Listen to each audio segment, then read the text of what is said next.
Greetings and welcome to New Year's Eve's Stunthangar Video Hangout.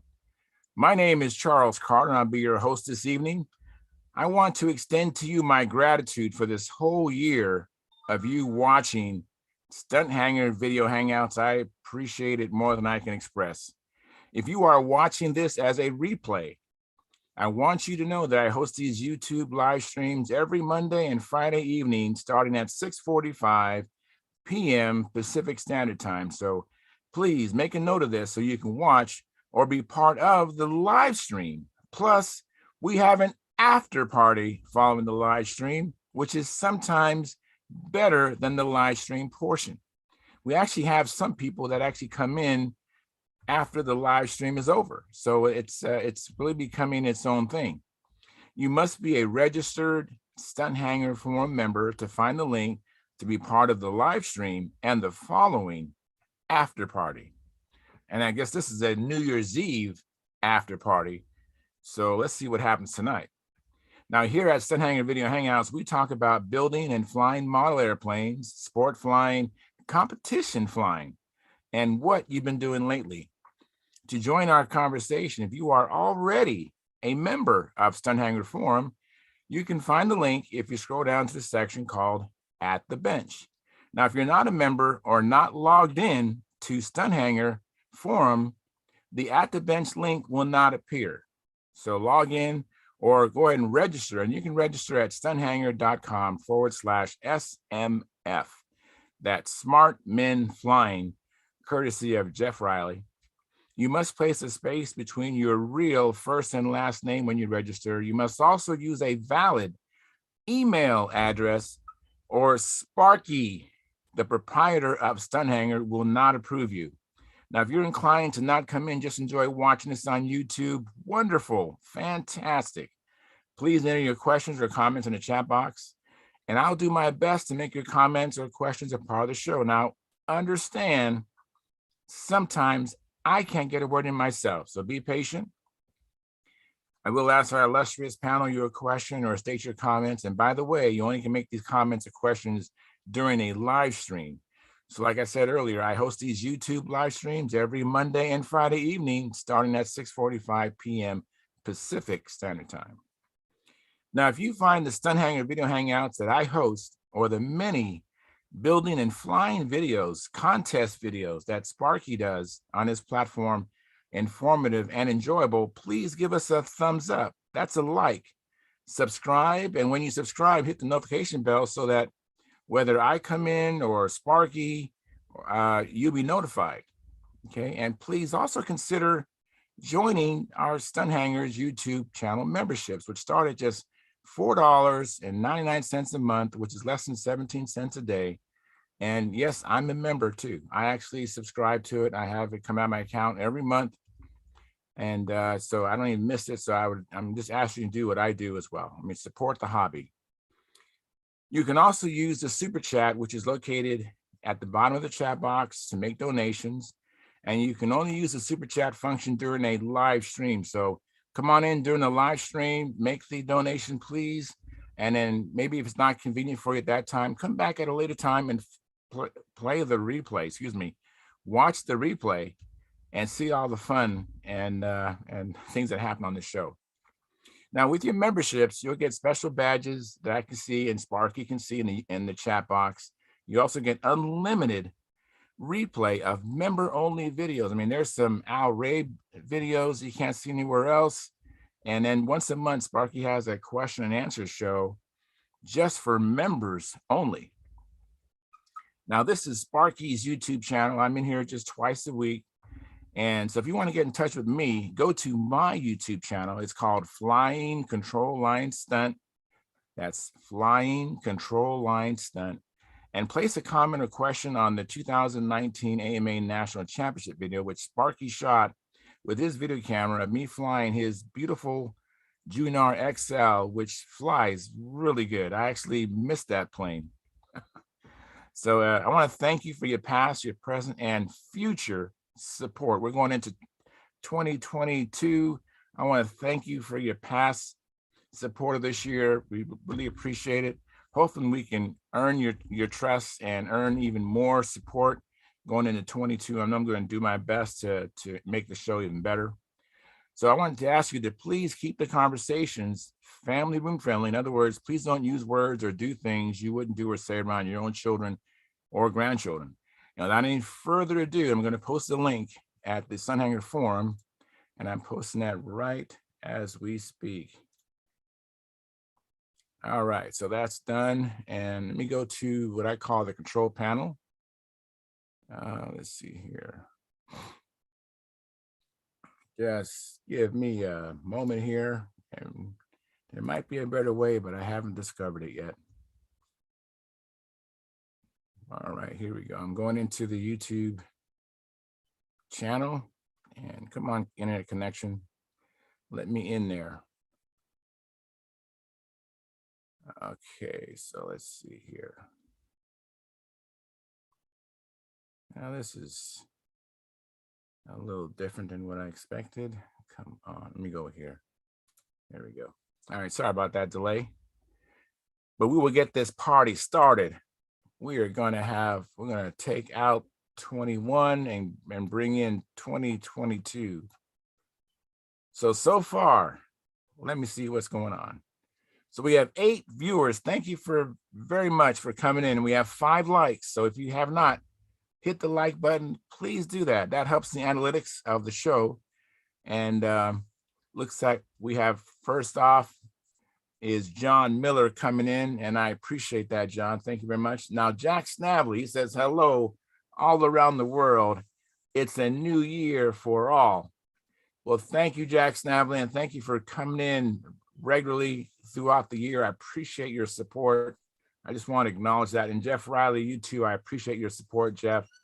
Happy New Year. Jeff Riley says, Happy New Year to all in the shop or wherever you spend your New Year's Eve. Absolutely. And John, what's happening, my man? Not a whole lot, but I got a question for Riley. A couple of meetings ago, he had a question for me on the Cub. And I never heard the question, and it was never resolved. I wonder if he wants to touch on that right now. Well, you heard that, Jeff. So, yeah, go ahead and repeat your question, your inquiry about the Cub. So, John, what does your shirt say? I only can see just a little past your beard. It says, think while it's still legal. Well, yeah, I guess our intellectual property, they really can't, that's ours. Our intellectual property is ours, so we can do that. Yeah. That is something we can definitely take care of. Yep. And hopefully we get around to doing things, not just thinking about it. Now, Mike Rigel says, Happy New Year, everyone. Let's hope it's a good one. I sure do hope so, too. I'm looking forward to it. If anybody has any New Year's resolution regarding this model aviation hobby, I'd really be interested in hearing that. Not the typical, I'm going to lose weight, get in shape, all the stuff we said last year, but something about model aviation. I know myself personally, I've decided to not go to contests unless I'm ready. I've had a terrible habit, not just in Las Vegas, but this has been going on for like 5 or 6 years. I'm going to contests. I mean, I've gotten to contests with broken airplanes. That's how ill-prepared I've gone to contests. I want to compete so bad that I would stay up in the hotel all night fixing my plane and have my first official flight, and don't even know if the plane's going to fly straight. So those days are over. So I'm not quite that bad, Charles. Not quite that bad, but I'm close. I'm so close. I know your plane that came out, that wasn't quite ready to fly yet. It wasn't ready for prime time. Yes, I know. It's fun. We had fun fellowshipping. I mean, that was wonderful. That's this, by the way, we're talking about the Las Vegas Stunt Challenge, and we had some people, and I hope I don't forget everybody, but Dennis Adamison and Mike Lonkey, myself, John Miller. Was there anybody else that's usually on here? I hate to forget somebody, but we had some people who actually on the show we actually met. And Jeff's in the house. And Here, and Gary's in the house. Hey, Happy yeah. New Year, you guys. Yeah. Yes, Happy New Year, guys. Wet out there, isn't it? Fantastic. Hey, It's we got amazing. snowed on today pretty good. So You Jeff get Rod, did wet you hear too, John? What? You're getting wet too, John? Yeah. Yeah. Not really. I'm staying inside, you know. Yeah, I know. Me too. I've been out of the shop. It's been impossible. We actually got to go out to lunch today. It's actually halfway dry weather for a change. Oh, cool. Well, look, I It's wondered great. about It's great for our lakes, man. It's great for our lakes. That's all I can Yeah. say. yeah, yeah. And for the forest, you know, they're not burning, so that's good. Well, they're burning in Colorado, but you know, they're supposed to get snow tonight. That should help them out. They should get it. We got it all day today, so it should be going over that way. What was your question on the Cub? Well, I kind of wanted to get into that conversation when the electric guys got here so we could like avoid them because you know me and electrics. And it's not that I'm opposed to electric. I mean, I appreciate electric. I just don't want it pounded into me because I'm a gas guy. But with the Cub, the original Cub was a 37-inch wingspan. Uh-huh. The one I have is a 40. Hmm. Would it Well- hurt it to cut it? I wouldn't do a thing to it but build it. That was off the plans that were sent to me to do. And that was the length of the wing. And so somebody in line, maybe UHP or somebody in there, had probably built the original and says, well, we need a little more wing and put it on there. Okay, that makes sense. And I believe after talking to you about the Brodak 15, I believe that you're right, that the Brodak has a bit more power than the old Fox angle plug. Yeah. The old Fox angle plug, that ran a great 2.4 and it pulled a junior Nobler pretty good, which was a 40-inch plane. Yeah. And the reason I want to build a 40-inch plane is because it fits in the car so much better. Sure. Sure. I mean, you can build a 80-inch flight streak and they fly great. There's yours. I got the same. I got that same box from a guy named Santa Claus. Hey. Not too long ago. Yeah. Yeah, Christmas has been good to me because I made really good friends with this guy named Mike, who's also known as Minnesota Mike. And I talk to him occasionally. He texts me, I text him. And he sent an Oriental with a Evo 36. Ooh. And I actually know absolutely nothing about the Evo 36, except that one of my friends that flies with the circle burners flies one right out of the box with the medium Venturi in it. And he flies it with an invert mount. His is on a Cardinal. And it runs great. And it has nothing done to it except a good break-in. Cardinal's a big airplane for that. Well, the Oriental's 55 inches. Yeah, but it's not as big and not as wide a wing and that as the Cardinal. Well, the Cardinal's really not much bigger. It's only a 56-inch wing. The flaps are Big- real the wide. biggest- The biggest difference I've noticed between the Cardinal and the Oriental is the Cardinal has a tapered leading edge and the Oriental doesn't. So the Cardinal has a wider chord in the center and a narrower tip, which I know that helps the flight of an airplane. A straight leading edge flies more like a box kite. Well, there's pros and cons to a Hershey bar wing. Some very good airplanes have Hershey bar wings. Really? With a Pathfinder, for instance. the Oriental for another instance. Well, the original Pathfinder has a straight leading edge, right? Yes, it does. The Pathfinder kit today has a straight leading edge. Okay. And so, and then there's others. There's I'm trying to think of the Magician. You know, there's primary force. Yeah, there's a lot of straight wing. I remember reading, and I can't remember the exact information as it was presented, but there was some very good information presented on the idea that a Hershey bar wing can be made to fly pretty darn good.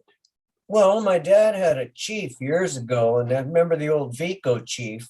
Sure. That was a gigantic wing with two little tiny spars, top and bottom. Yeah. And it flew like kind of like a butterfly unless you really stiffened it up. But it flew good, and it had a straight leading edge. And look at the Excalibur. There's one you'd look at that wing and airfoil and you wonder, this thing will never fly for stunt. And yet, because of Mathis's his free flight experience apparently, and his use of what do they call them? They're like extra spars in the wing. What do they call them? Turbulators. Yeah. And you just make the leading edge not quite so sharp, and the darn thing will fly like you won't believe. Okay. Well, the other thing about the Cub is, I know the Cub has the old school bolt down bell crank. Yeah. I mean, is that strong enough to hold it in place? I mean, I've flown 1,000 airplanes with the bolt down bell crank, and I've gotten away with it.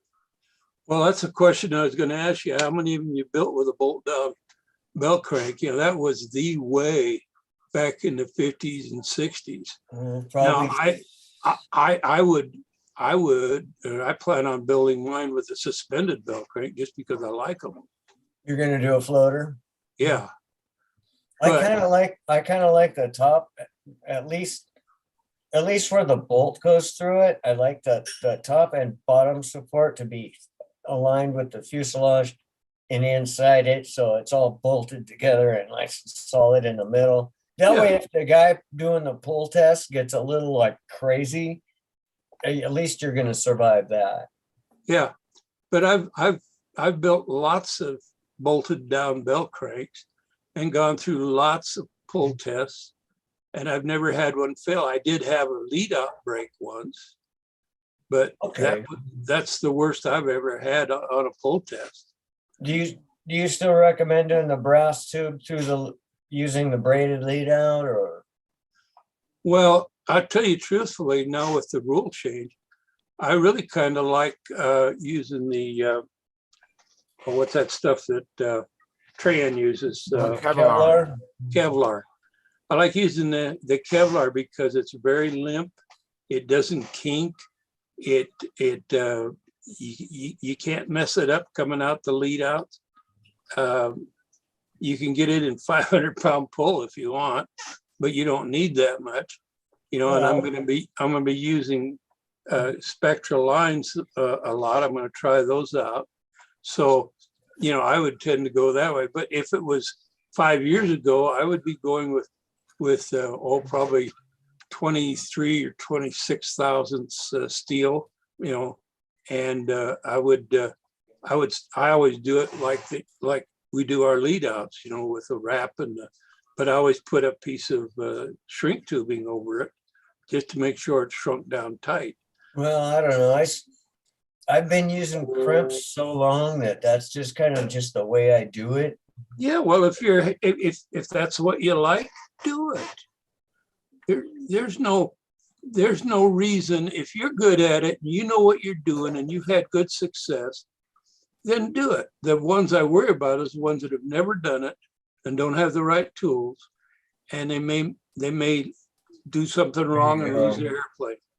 Having the tools is the biggest thing. Well, one thing that Sparky said a long time ago, and I'll always remember, is He's here, you know.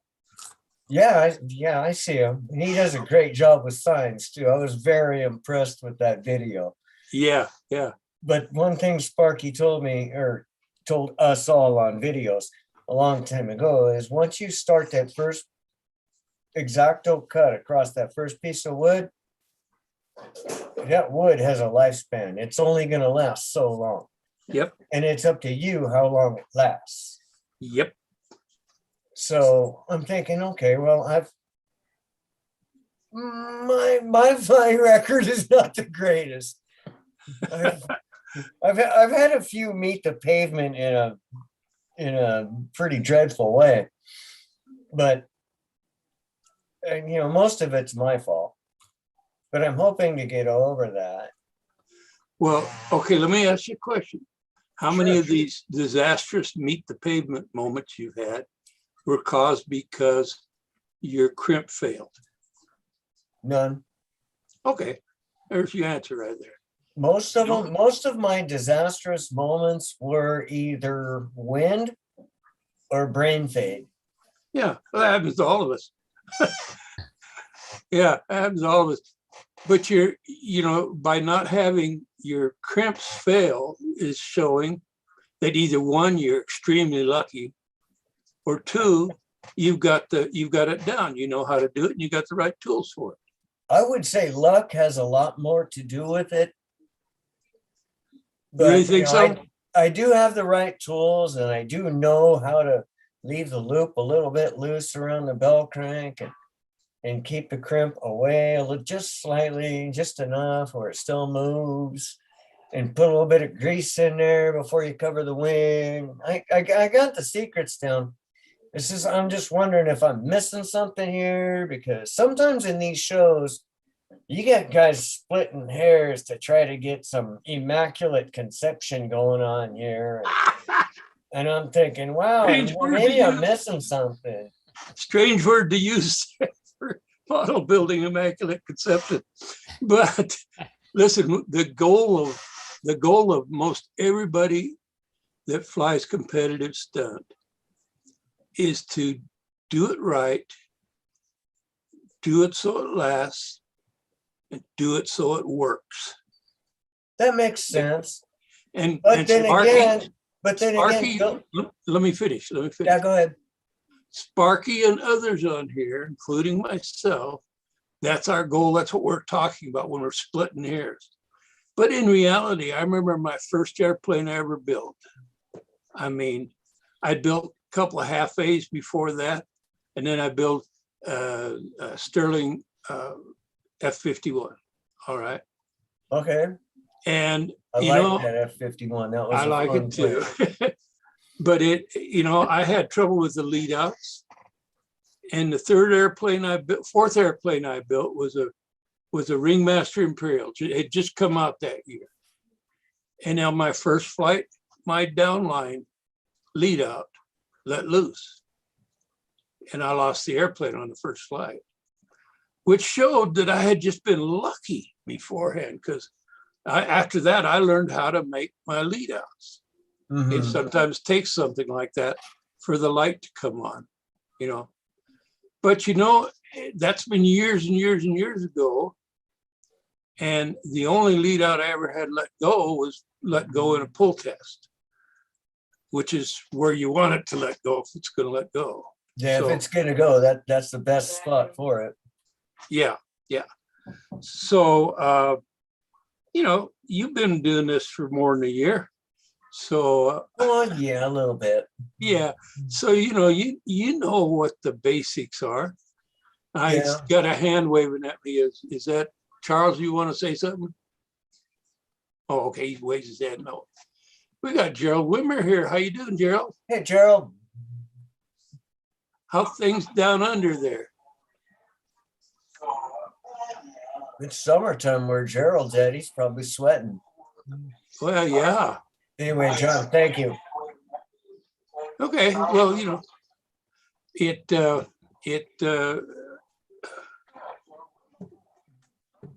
it's all fun.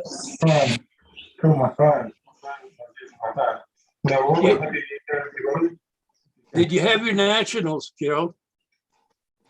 Oh. Can everybody hear me? We Yeah. hear you. Hi, Gerald, and hi, Sparky, and hey, Howard. Thanks for coming in. Hi. No. Yeah. Oh. I got to find out how to mute myself on this machine. I got too much noise. All righty. Thank you, Harold. Thank you, Howard. Anyway, Gerald, I asked the question, how did your gnats go, or have you had them yet? We haven't had the next yet. The next start here on Monday, but me and the family aren't getting to the next this year. We've had a medical issue with one of the crew. And we'll be flying further away from home. It's a long trip for us, and it's like a week-long trip. So I don't think we'll be participating in the next. Hopefully, we'll be back next year. We're just in an awkward position right now. Next Friday. So you're practicing and all of that, but it's not for till next week. The next officially starts on Monday. Okay. So there's a low turnout this year because of COVID. COVID sort of interrupted quite a few things here, and we were under lockdown here in New Zealand for about 3 months. And a lot of people got out of seat flying, and it was just a little bit awkward this year. So next will go ahead, but it looks like we've only got around 100 entries so far for all of the nationals. So it's quite down on what it normally is. But hopefully, the one team will be back next year, and we'll try and participate in some of the other one-day events. But this year it's a little bit awkward. Well, I'm sure looking forward to hearing the results when you guys get done. And really, I think I can say it for everybody here. We're sure wish you guys all the best. Look forward to hearing more from you as the results come in. Thanks, John. Let me just catch up on the chat box. Looks like, well, Gerald's already here, but he says, Happy New Year, Stunthangar people. So that was from Gerald. And then, of course, I responded, Happy New Year, everyone. And that's it. I also want to just ask people, we're going to have one show and tell so far. Tryan's going to do a show and tell on getting the flap horn installed correctly, where you have equal deflection. And so I'd like to know in advance, because I've had an incident where someone I didn't know, but they had plans to do a show and tell, and then someone basically hijacked their opportunity, went ahead of them, and they went for like a half an hour. And so that person was very frustrated that they couldn't get their show and tell in. So I'm asking for this next year coming up to let me know, and so I can kind of at least do it in order. And I'm going to try to limit those hijackings and impromptu type of things, situations like that, where it's like it gets out of my hands. Next thing I know, someone's upset and frustrated, so. Oh, I hope that wasn't me doing that. It's just poor timing. It's nothing. It wasn't you, by the way, but it doesn't matter who it was. I don't think anyone has that evil intent to just do that. It's just a coincidence, I didn't know the person had a show and tell as well. That's what I'm saying. That helped me by letting me know you have a show and tell you want to do. So I'll make sure that no one gets ahead of you, and we get those show and tells in. Well, I was planning on a little show and tell on the Brodak Cub. Okay. But Awesome. it's just a little minor one, and mainly I'll open up the box and pull a few things out, and we can talk about it. Well, Tryan's not here. He's now, Howard, do you have a show and tell, or Gerald, do you have a show and tell, or Gary, or Jeff Riley, anybody, or even Sparky? Anybody else? I've got something I want to show Howard in particular. It's something that will mean something to Howard, but I'll have to go and grab it. Oh, you can talk on my behalf. But I'll go and grab it. It's only a couple of minutes my show and tell.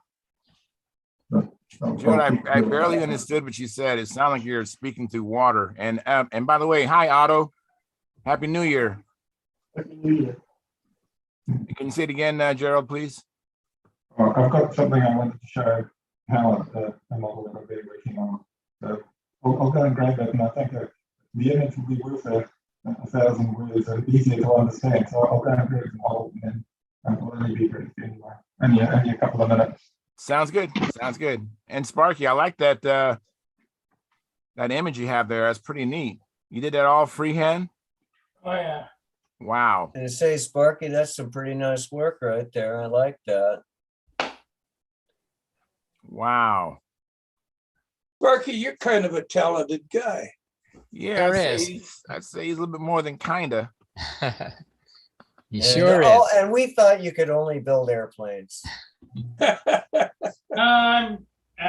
can do this sometimes. I mean, I haven't done it in 40 years, so that's why I'm working on it. I'm practicing up. You know, Sparky, I'd like to see an airplane you do. I'd like to see a flame job on the nose. That would be cool. I've done them before, but they don't look very realistic. So Yeah, realistic's one thing. We are building model airplanes. I mean, I'm not talking about a front row airplane. I'm talking about a fun job. It's kind of like that big ringmaster you started. I still got that. Are you going to finish it, or are you going to let it go? No, someday I'll finish it. It's over, John's. Oh, okay. Then, you know, that'd be a cool thing. I mean, it's because a flame job never fits an airplane very well, but it'd be fun to do on something like that. It looked like an old hot rod. Yeah, I might do something on that. I don't know. A ringmaster is the old hot rod of model airplanes. The ringmaster, the shoestring, the buster, the flight streak, the cosmic wind, and anything other than that would be before my time.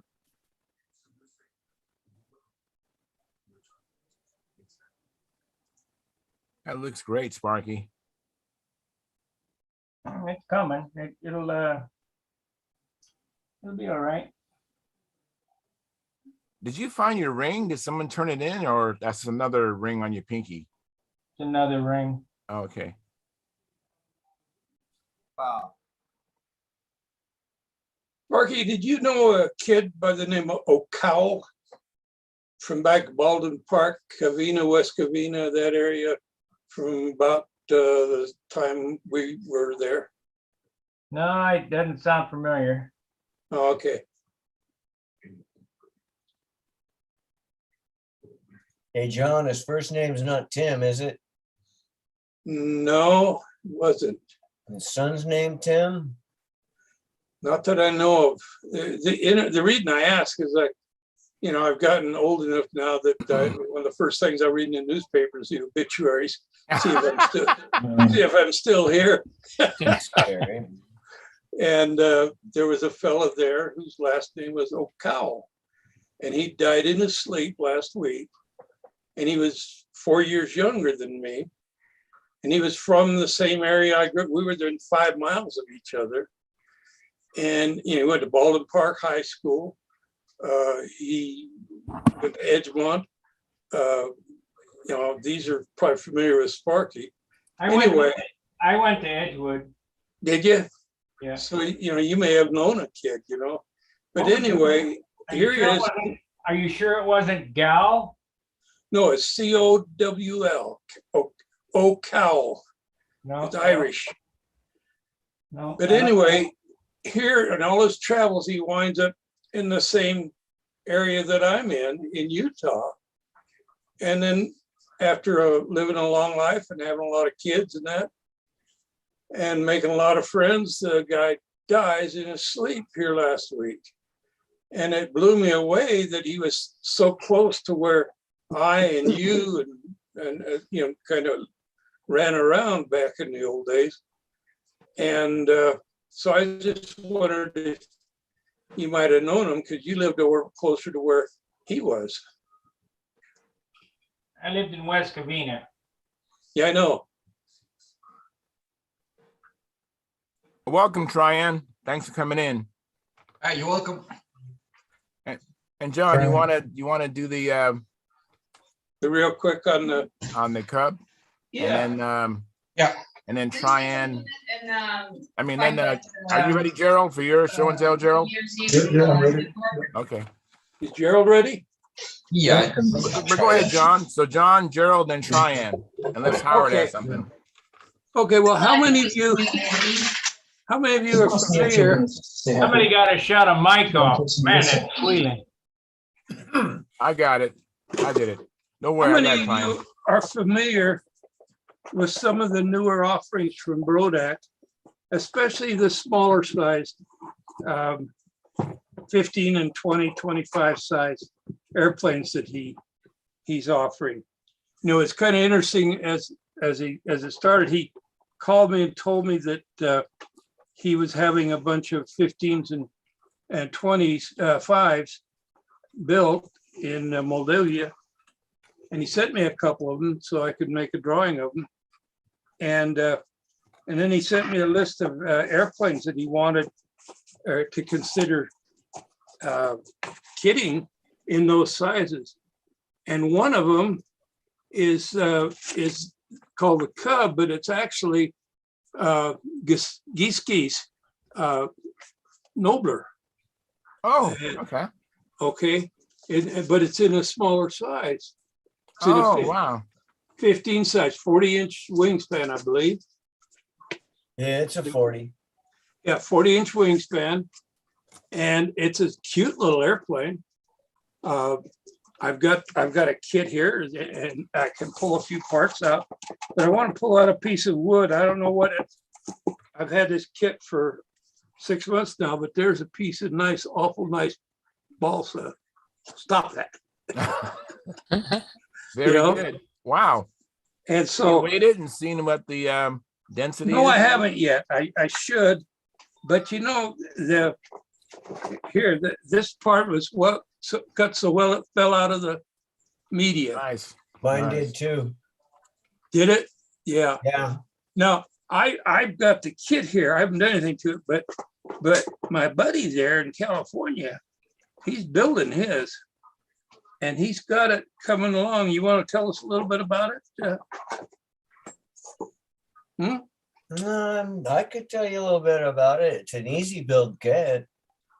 Okay. The one thing that worried me about it was the bell crank floor with the single screw through it. And Yeah.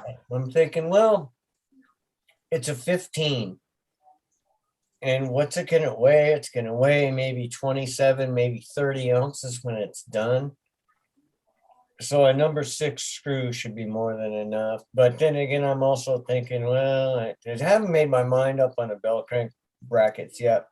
But the fuselage goes together beautiful. And that piece that fell out of that hardwood, it's in the box. Trust me, Yep. It's there. And the engine mounts, the beams are perfectly straight in my kit. They're beautiful. Everything is perfect. The one thing I don't like about the kit is the pieces are really small. And a little bit of glue goes a long ways. Well, it's a small airplane, right?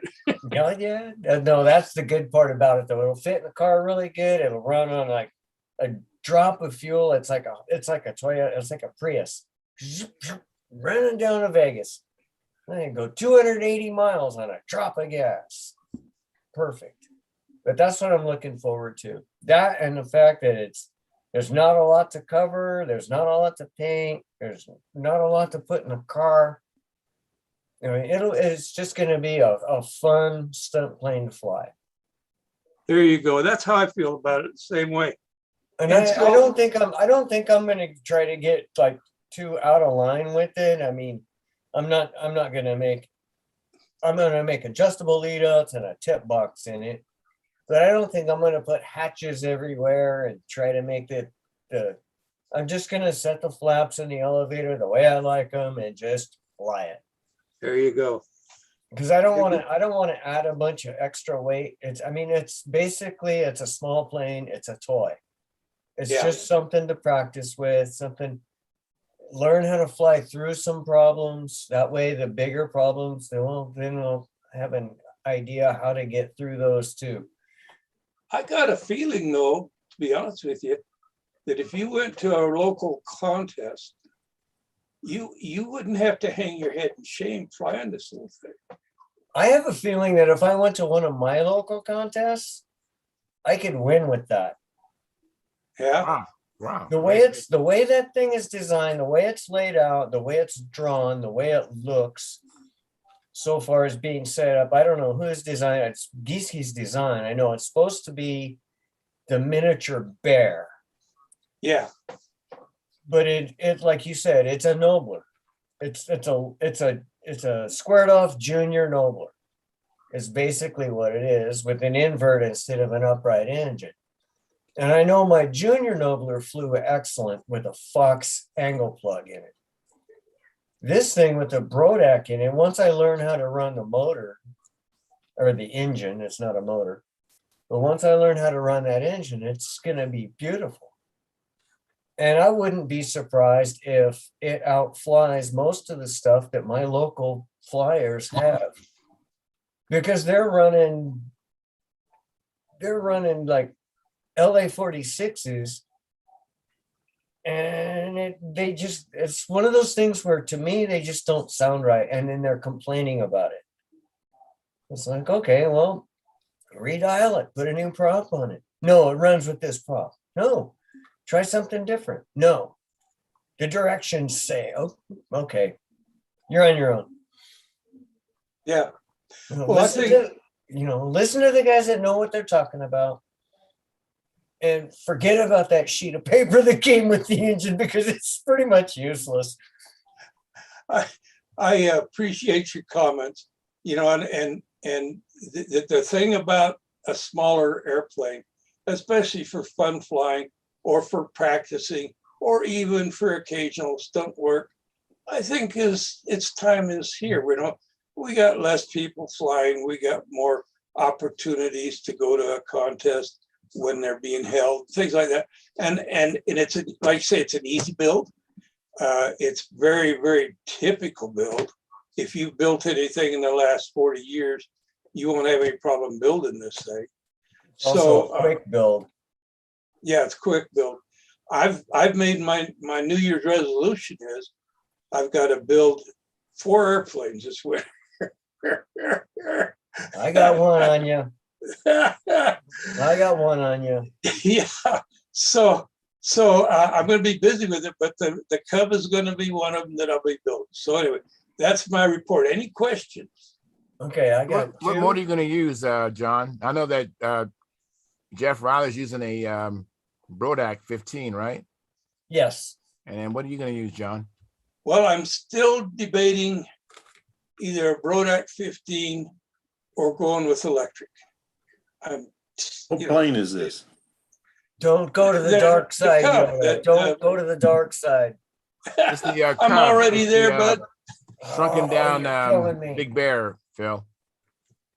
Big bear. It's a little bear. Okay. Here it is. I mean, it's the Oh, the baby little- bear, the cub. Baby bear. There you go, right there. The cub. Yeah, I've got one of those kits downstairs. I'm putting a FP15 in mine. Are you? Yeah. Well, I'll tell you what. I'm It'll putting a probably do Bodak just 15 fine. in mine. John, put a diesel in yours. I could do that. I have one. Yeah. Well, anyway, so any other questions? Then we'll put a diesel in yours. Phil, you put your FP FP. in yours. I'll put my Brodak in mine, and we'll all meet in Vegas next year for the control line stunt nats. That could be a blast. And But we'll one fly our flight- Cubs. One flight and they'll chase me off the field. Yeah, Too because much smoke? everybody out. Stinky. Well, I can't smell, so I won't bother you. Oh, okay. Oh, I will. I hate diesel. I got trapped. I was doing a Kaiser over here in Corona, and they were firing up the diesel generators, and we got yeah. blasted by this over-rich diesel exhaust, and all the soot came down on us. And from that time on, I can't stand to follow a bus. Yeah, I Diesel tell you what, I truck, ride bicycles. I'll And go around it. guys around here think it's great fun to come up beside you when you're riding a bicycle down the road, come up beside you and slow down and then take off and gooch it and throw that diesel smoke all over you. What they didn't, we had one that did it to us many times. What he didn't realize is the guy that was second in line is the local sheriff. It wasn't a deputy, it was the sheriff. Oh. And he got on his little radio he had on the frame of his bike and said, "Come get him, here he is." He'd laid a trap for the guy.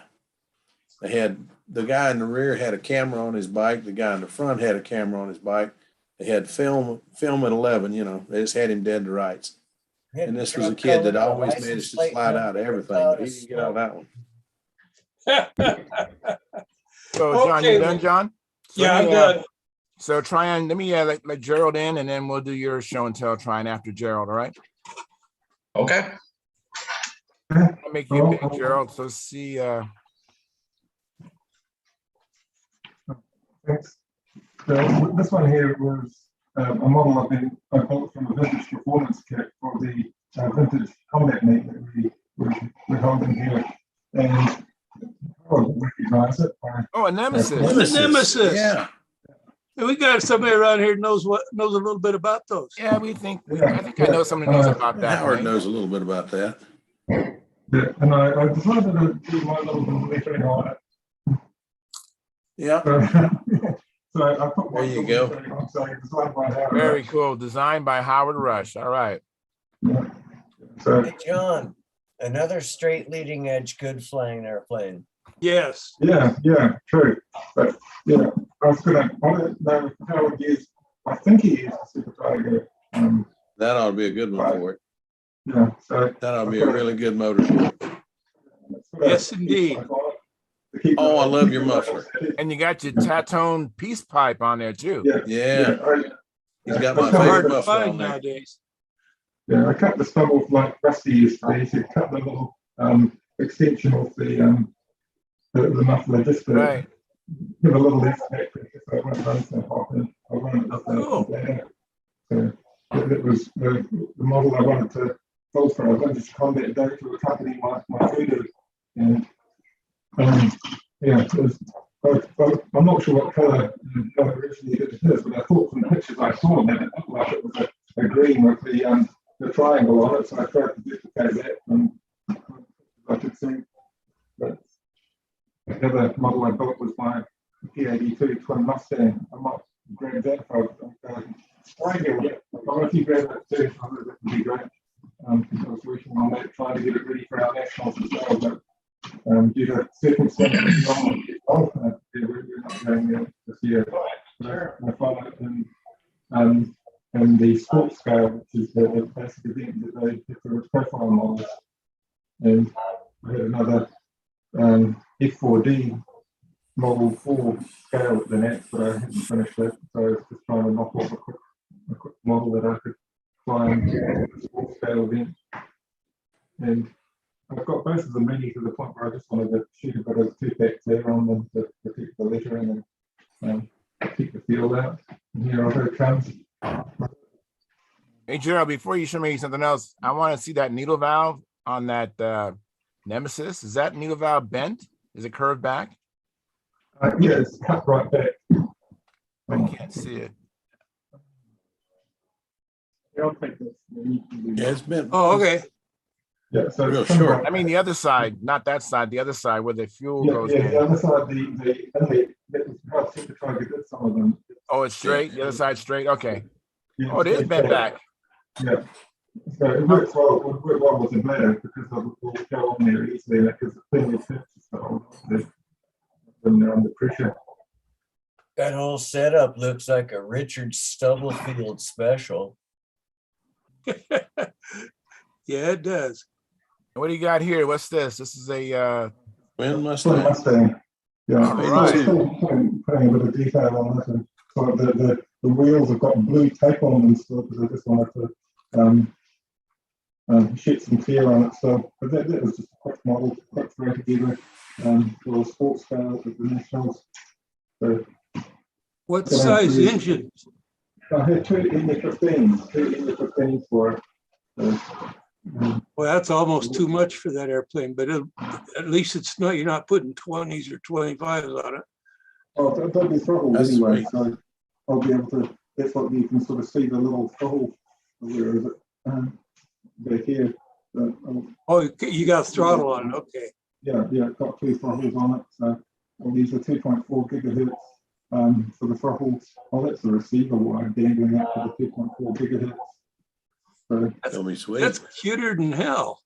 Is that a scratch built, Gerald, or is that from a kit, two kits or something? it's a funny one actually. Because I said to offer the Max, I said I've got a model hole kit here. I bought it so that you could fly it and sportsman scale. And they said we don't want to go for a model there. We want something a little bit more exciting than that, especially a little 15-size model.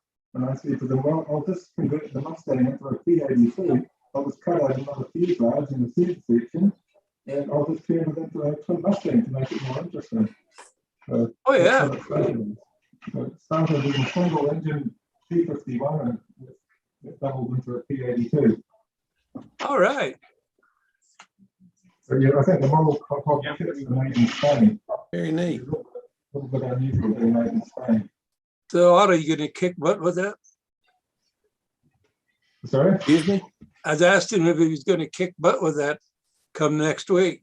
Probably will. Well, hopefully we'll get it flying and we'll get over it on handle as well. You want to show them what you got for Christmas on it? Oh, that's thing. Yeah.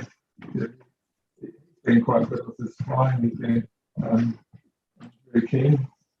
He's flying a lot bigger than me in some ways now. The reactions that I'm looking as I get older. But he was flying quite well when we had our vintage combat weekend. The main pilot, him and Max. I seem to spend more time starting and looking after the models, and they seem to do more of the flying. Yeah, Otto's got a build project as well. Oh my Oh, God. yeah. The winder. I remember that one too. Yeah. Yeah, All I see that right. in the old magazines. Yeah, I see that on eBay quite a bit. yeah, and that's his motor. He's got that's what I got him for Christmas, a Box 36 DD. So, Ooh. Oh my Nice. goodness, that'll be hotter than the blazes. Oh, Yeah. yeah. You just help me with TV because I don't know how to do. Okay, what are you gonna do? You guys like to turn around in circles too fast. Gerald, is that a Mark IV or is that a Mark 7? You wait a little bit. Just but this one's a 36X, so it's before the Mark III and Mark IV. It's the earlier one that they usually use for vintage combat. So it's like a 60s design more than a 70s design.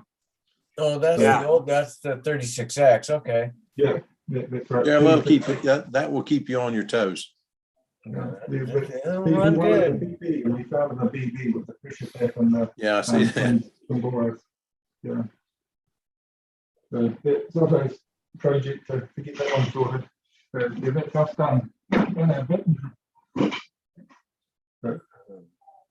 To tie this together, I saw Terry Prather last month in Las Vegas. Didn't Prather design that plane? Terry Prather, yeah, the winder. Yeah. There are a lot of neat people at the Las Vegas. It's too bad it's such a long drive for you, Gerald. Yeah, his car doesn't float very well. He needs a Yeah, we will Prius, be that'll right get him here. Yeah. Well, here in New Zealand, it's all a bit weird right now. People that leave can't get back in easily. So we're pretty much stuck. We'd love to attend some of the events like Projects or the graffiti combat or Joe Hall. It would be neat to attend some of these things, but I think we're probably at least a couple of years away before we can freely come and go out of New Zealand. Well, you'll say hello to Marcel for me, right? Yeah, I'll say hello to myself. Yeah. Oh, thanks. Are you I done, wanna Gerald? I still want to see Marcel's twin when he gets it finished. That thing it's beautiful. What I saw of it. Yeah. All right, we I'm all have, done, thanks. let me catch up on the chat box, and then Tryon will be ready for your show and tell. So Dennis Adamison, he says, Happy New Year, everyone. Like delivered. Thank you very much, Dennis. And an old control line pilot, that's Robert Whitley, Robert Whitley up in Canada. He says, Happy New Year to everyone from the frozen north. Hopefully can join you Monday night. All right, well, we'll look forward to seeing you Monday night, Robert. And then Middlesex Modelers, that's Al Farrow. He says, Happy New Year. L815 is a great engine, by the way, he says. And then he goes on to say that the Fox 36X is one of my favorite engines. So we were all caught up, and I'm going to make you big, Tryan. Happy New Year, Tran. All right, so a while ago we were talking about the equal deflection and controls and the biases because of, whatever reason, right? So I thought, I just want to show something here. If you see here, this bell crank is just a normal bell crank, the straight one. Right. So obviously this type of bell crank is going to give you a little bit bias because it's not oriented to, the hole is oriented like this instead of being 90 degrees to the push rod that comes from the bell crank. Okay? Right. So in this kind of situation on equal travel, you have less up and more down for equal distance travel on a bell crank, right? So you have to have your bias on a bell crank a little bit, so you make it go up and down equally. So this is what I want to show you guys, what I've done. I went online and I did search for some protractor pictures over there, right? So I did get a protractor picture from online, and let me see if I can find some pieces here with. Anyways, so this is basically a protractor that I got from online, as you can see, and that's the center of the protractor, right? Very cool. So what I've done, I just put it on a with 3M77 on the back of this piece of balsa wood, right? Right. And obviously this is a trailing edge. And the idea here is that you take this guy here and you stuff it in there like that, just right next to your control hole. Just like this. I see. Very cool. And then when you look from this side, you can see the deflection. Actually, I put it the wrong way. I'm a genius. Okay, let's put it that way so I can see it. There you go. So now you have your control horn. Right. And you can see what is neutral, what is up or down or something like that. All right, so this is step one, right? Right. And step two, what I've done is, I'm not sure if you can see here. I took a piece of paper because the tape was not big enough. You see that? Yeah, I see that. And I just put them like this in here. Can you see that? Yeah. Yeah, I guess you can see that. So I have like 3 positions for it, right? Say this is one of the positions where they're equal, right? Right. And this will be in one direction, right? Right. And then I'm going to go in this direction, right? Right. And by just aligning the edges, I'm going to grab it like this in my free hands right now. So just by aligning like this, I know I'm in neutral. This is one position. This is the other position, right? Right. And that's pretty accurate because it's always, and it really doesn't matter how long this is, right? As long as you can read it on the other side. And what you do with this, you take a look at your result, how much you have here, like this. And then you check to see if your bell crank moves equally up and down for the same throw, right? Right? Because Makes the paper sense. on this end is going to show you that you have equal throw, right? Right. And so all you have to do is just find the center, and let me do this like this. It's very difficult to do this because it's just very awkward right now. Yeah, I know you can see it. So if they're not aligned side by side when you are in center, right? There you go. Let's say I go like this and I put them side by side. Boom. This is my neutral, right? Right. right here. And I'm looking over there and I have, just I have a little down, right? So That's I need to right. bias them a little bit until I get my center. So that I get my neutral right now, right? But right here, they're not correct, right? Right. But because I have tape on one side, I can just slide it over and reset my neutral. Right. So now I slide it over, I reset my neutral, and I can check it out here. Right. It's good now, right? Right. And now I can do my test. So that's, this very simple way of,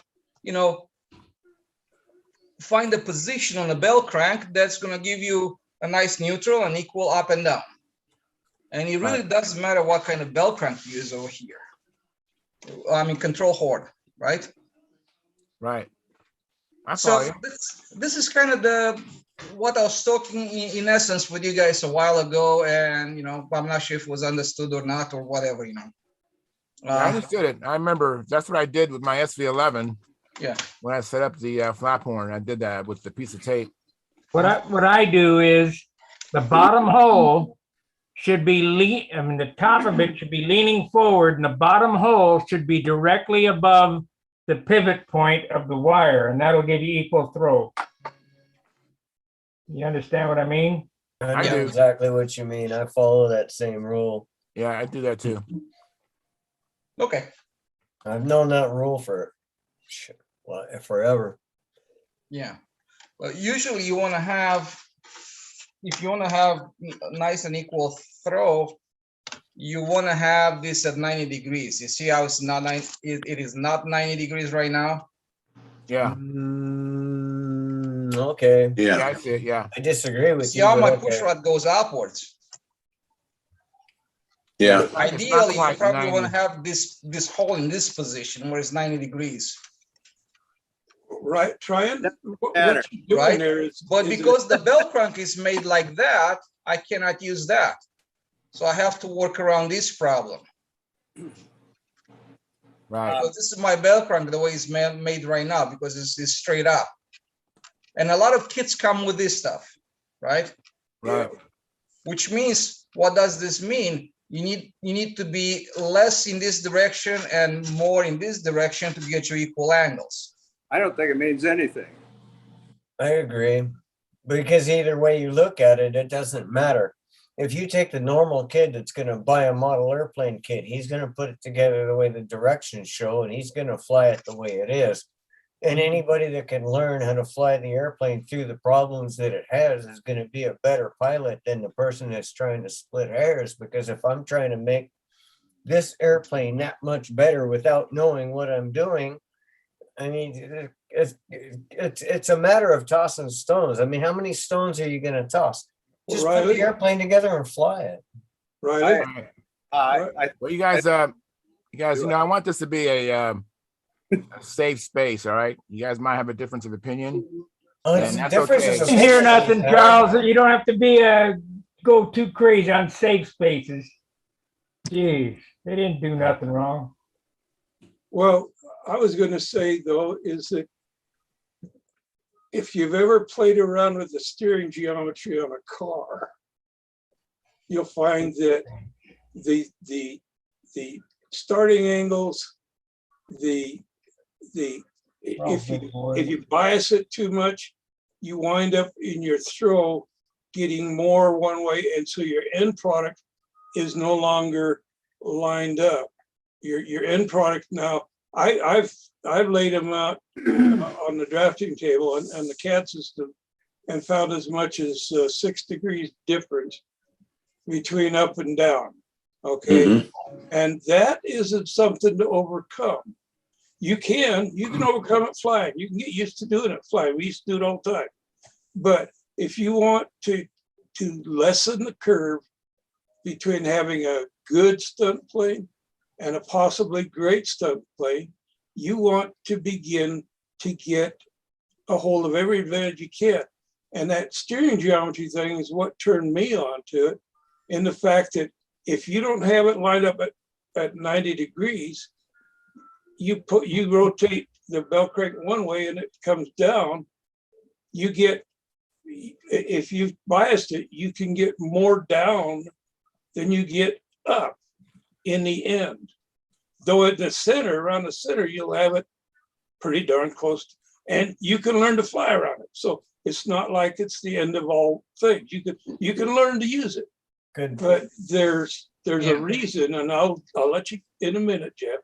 Yeah. There's a reason why the balanced or the whatever we call it, control system was developed, and I didn't develop it. Aldrich had it on the plans on some of his older airplanes. Southwick had it on. Dick Williams on the Electra. They all knew about it. They all used it. That was the big secret of the day. Go ahead, Jeff. But if you're going to talk angles on, okay, you have an angle from the push rod to the horn, and then you have to have the horn at this angle, and then you have to have the push rod to this angle and to this hole and this, all this precise stuff. Don't you have to take into account the angle of the lead outs from square to No, center line? No, not at all. Yeah, And here's something else. Absolutely. What you just said that needs to be clarified. I'll give you a second, Howard. Just go ahead. Hang on. Here's After something else. John Howard. Okay, here's something else needs to be clarified. Once you've got your, the big problem lies in the belt crank to the flap connection. The flap to the elevator, there's enough length in there, and it's flexible enough. You really don't have to worry too much about it. Just make sure that it's straight up and down on both of them. Okay, but you got that link at the flap where the belt crank connects to it, and that's all that is just straightening that out. draw it out on paper. Can I, with that being said, that's I like to do that, and I'm gonna do that from now on on every one of my planes. Anyways, you got it's 100 people, 100 ways of doing it, right? So, Yep. with that being said, you can try it, you cannot try it, so that's that. Now, on a second note, I have to go. I'm just gonna say Happy New guys. Year. Yes. Happy New Year. Thank you very much, I wish Tryon. you guys a wonderful next year. Hopefully it's gonna be for myself, this year was just shit. Pardon my French. But Got 3 left. but just wish you guys the best. Happy New Year. Happy New New Year, Year, Tryon. Hey, as Tryon, always. I got one thing to tell you, Tryon, before you go. I finally made enough money that I don't have to work the rest of the year. You did? Good for you. What's up, That's plus? babysitting money.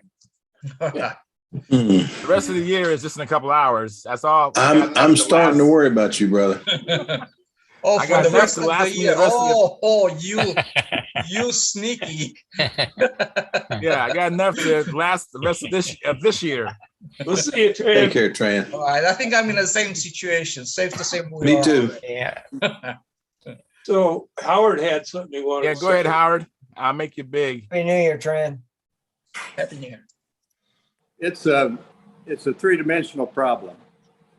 And yes, John is correct that the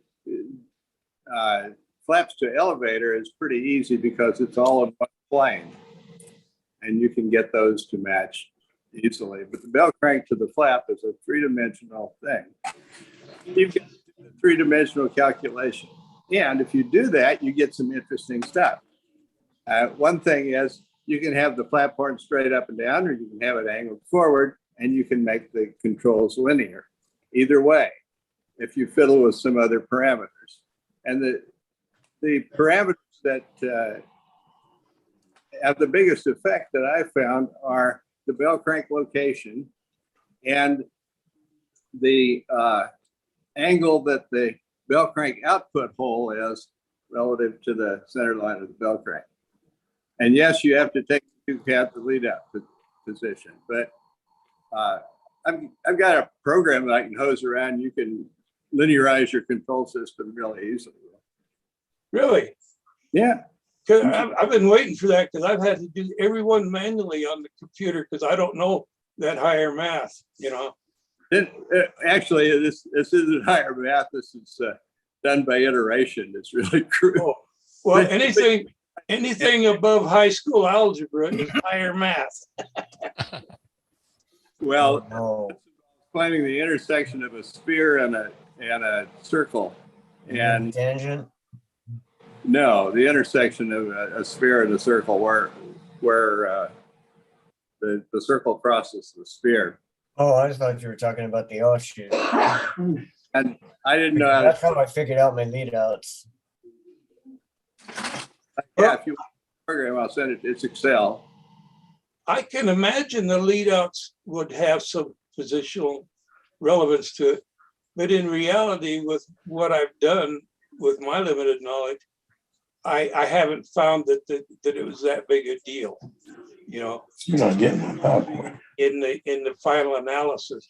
Well, Getting the motion between the amount of rotation of the bell crank and the amount of movement of the flap, getting those to where they'll equal out and be equal has been the biggest improvement.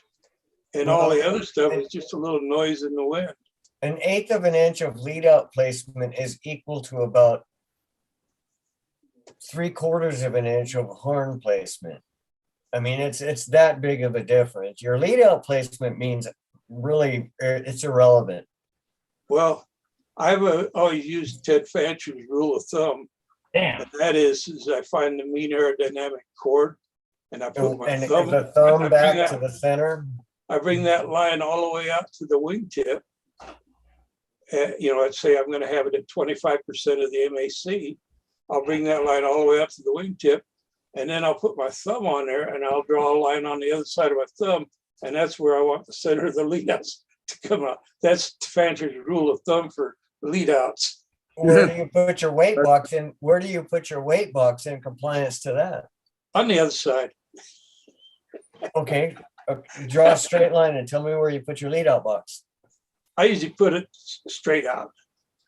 I try to put give my you lead out. I learned from Sparky, and I don't know if he knows I learned this from him, but I learned from Sparky that the lead out bolt should be a direct line from the center of the lead outs through the bell crank bolt to the weight box bolt. really. Mhm. That makes sense. That That way, makes sense. when you up flap, it doesn't want to drag the tip bottom down or drag the tip bottom up. Yeah, it makes good sense. That to I me, learned that from Sparky 5 years ago watching one of his millennial videos. Well, there we go. And you know what? I tried it. At first, I didn't think the weight block, the tip weight made any difference at all. As long as it was out there, I didn't think it mattered. Then I saw that and I thought, well, maybe that's why my planes fly like a lame duck. So I cut the tip off and I fixed it, put it back on and touched it up. I spray painted it, touched it up. I took it back out. Luckily, it was just a profile. Took it back out there and that thing flew 10 times better because I lined up the tip weight with the center line.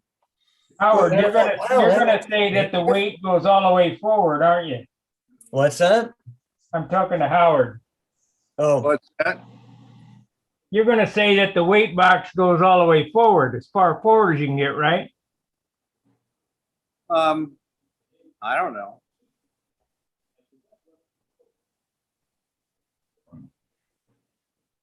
Where do you like to put yours, Howard? Oh, I don't know. About the fattest place in the wing, I guess. But yeah, if you knew where you wanted access to the That cough is overpowering everything. Couldn't hear you there, Howard. yeah, if you know where you want the principal inertial axis of the airplane to be, and you can put the weight box to someplace where it'll head you in that direction. But golly, I don't know anybody who knows where they want their principal axis to be Yeah. or how to measure it. Okay, everybody I fly with likes to put them at the fattest part of the wing. And at times, I mean, yeah, if you can run your lead outs at just the right point and straight through the bell crank, and that happens to be the lucky spot, it's a pretty good spot. Most of the time, like especially with nobler numbers, if you're a quarter inch ahead or just right at the spar, it's usually a pretty good pick. I'm thinking with the Cub, right at the spar is going to be a pretty good pick because the way it lays out, Hang on, Howard. it's going to be pretty good. So that's where Howard has his. This is your new wing for your impact. Yeah. That's pretty far forward. That's Yeah. ahead of the spar. That's where I put the one in my junkyard dog. That's farther forward than I thought it was.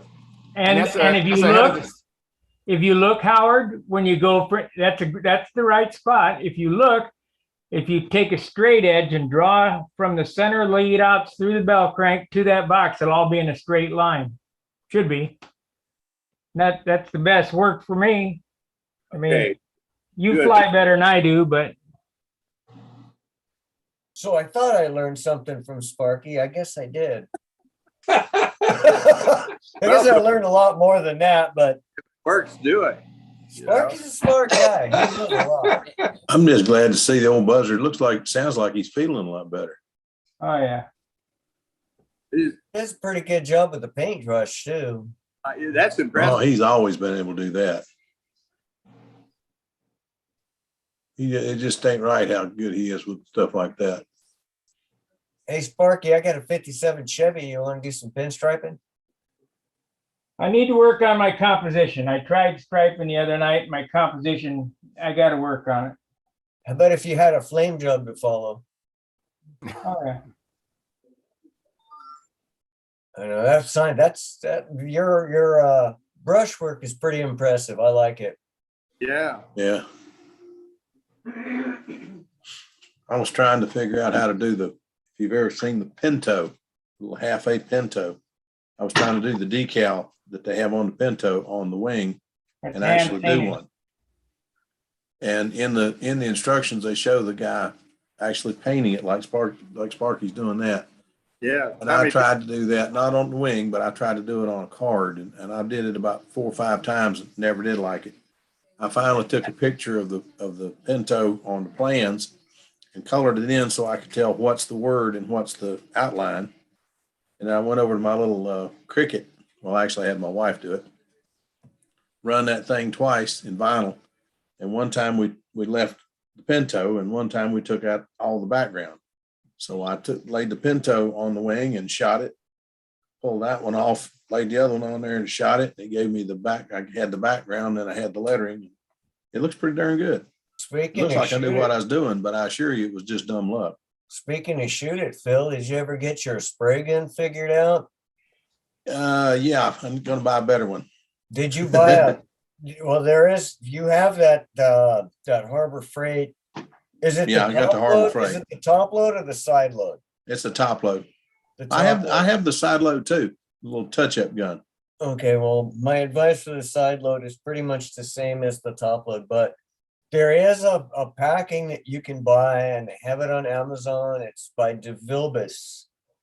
The packing that you can buy that actually makes that gun work Mm-hmm. is you can buy a pack of 3 of them for $70. I'm game. You can find. I'll try to find it tomorrow. What, do you have any idea what the number is or anything? I have no idea. Somebody told me about it and they said they're on Amazon, and I looked for them and I couldn't find them. So chances are they're probably on, like Sparky says, they're on unattainium. But Well, that's everything lately. that gun that you have, what I tried with mine, I put just straight lacquer thinner in the cup, and Mhm. I just put it on the stand and I waited for it to start dripping. And then I took a wrench and I tightened the packing nut like a quarter turn, Mhm. and it stopped dripping. And I thought, maybe I steered Phil wrong. Don't Because think so, after we because I talked did that about too. it that night, I went out and I checked it. I'm thinking, this is not right. There's something wrong here. So I tightened up the packing nut. Then I loaded it with just some cheap Rust-Oleum lacquer-based, acetone-based paint. Mm-hmm. And I shot a test panel, just straight black and flat black, doesn't matter. And I set it back down without washing it out or nothing, just to see if it was going to drip again. And it did. It poured out of there because as soon as you pull the needle through that packing, the hole gets bigger because it's a wax pack. Yeah. So a DeVilbiss pack is a rubber pack and it'll work, but they're expensive. And the only place I've really found that I know you can get them is an auto body supply shop. I got plenty of those around. I'll go check. You might check with them and see if they've got a packing ring that's the right size to fix that gun. If not, there's like $25 options on Amazon that you can buy that are pretty good. If you get the $60 option, you'll never have to buy another one. Or you can do what I did and you can go to Home Depot and you can buy the bigger guns that come in a pair for $100. You get 4 cups. You get two large cups, 2 small cups. And you'll never have where you got 2 different size guns. And they work awesome. They're amazing. Well, I may get the number off them because last time I tried to do that, I went and did that and got the wrong guns. You can get in touch with Charles, right? Oh yeah. Okay, Charles has my phone number. Okay. Charles can give you my phone number. Call me or text me or whatever it takes. FaceTime me. That's whose gun is that? That's Howard Rush. Fine. I was going to ask if this is the Harbor Freight gun in question. No. That That gun is good. Yeah. That gun is good. That's what I use for primer. That's the gun I use for primer. Yeah, I haven't seen them lately. They still have them? I haven't seen them lately either. I've had mine 20 years ago or better. Oh, shucks. I bought mine 10. That is a good spray gun right there. Yeah. Central's a good one. Central Pneumatics. Yeah, well, the purple one is a Central Pneumatic too, and that thing has never been very good to me. I've played with the packing. I've changed the packing. I've put several different tries in it, and I've tried different needles, different seats. I've tried different triggers, and I can't remember which Harbor Freight gun it is, but they got one gun that's a knockoff of a Satan. That's the big. Is that the carbon fiber gun? I'm not sure. Is it black handle? Yes. It costs about $80.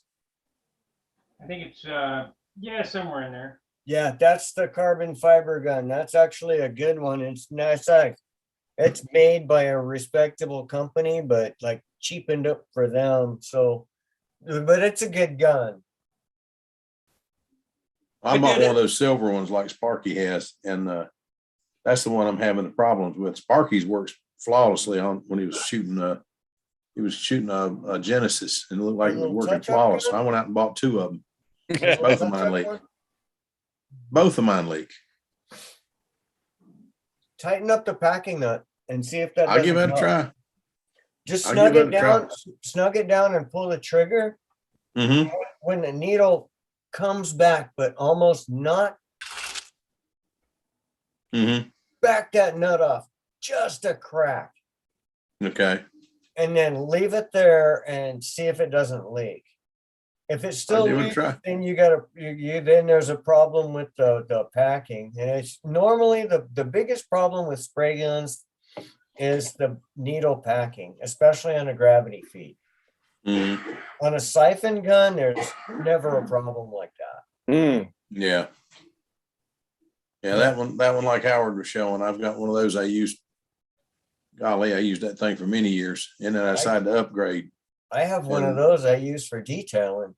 I'm getting ready to go back to the old gun because it works and this new stuff doesn't. That I got one of primer them gun, suction guns like Howard was showing. That's a Binks. That works real well. Yeah, that's what mine is, I think. mine's a DeVilbiss, Oh, Yeah. but it's Mine's the a same hybrid. gun. Yours is Central Pneumatic. I've got one of those too, and they work. I mean, it's All cheap, made but in it works. China. Yeah. Well, my DeVilbiss is from 1977, so I don't know where it's made. Probably Taiwan. China, Yeah. but it's well, I've had mine. It's a old auto buddy friend of mine gave it to me when I was still in high school, Wow. and he says, "And I still got it. Just keep it clean. It'll work forever." And Yeah. I've never had to change the needle packing in it, and it still works. Pretty neat. I Some have guys airbrush. that'll- I have airbrushes that I've had since junior high. I do too, the little cheap ones, and they still work. And I've got a Pache. You get the little I've got- badger that looks like a bug sprayer. Yeah, Yeah, I got one of those too. They work good. They work great. I bet used I've to got- paint RC car bodies with them. Yeah, I know I've got a half a dozen different airbrushes downstairs, and it's gotten to where I use this one for this and this one. I've got one that I just use when I'm spraying. I got a bunch of guys that want me to spray crankbaits, fishing crankbaits, Okay. and I just use that one gun for that stuff because you put out so little paint at a time that it's ridiculous. And I don't have another gun that'll do it. I'm afraid if I mess with anything else other than that with this one, I'll mess it up for doing that. So anyway, it's I've got one to do that with, and I've got one I can pretty much paint a wing with if I wanted to. It's pretty wide open, but it's just whatever you want. I was watching some of Sparky's videos, and he's got one of those trigger actuated. A Grex. Is it Grex, that big airbrush? Yep. A Grex airbrush? Those things are amazing when it comes to coverage. I have a Grex side feed. But it's got a little tiny needle in it. I got the biggest needle you can buy, and a fan tip, and what is it? How big a Well, fan will that put out? Not big enough. It's about 2 inches. Yeah. Yeah, that's enough for half a.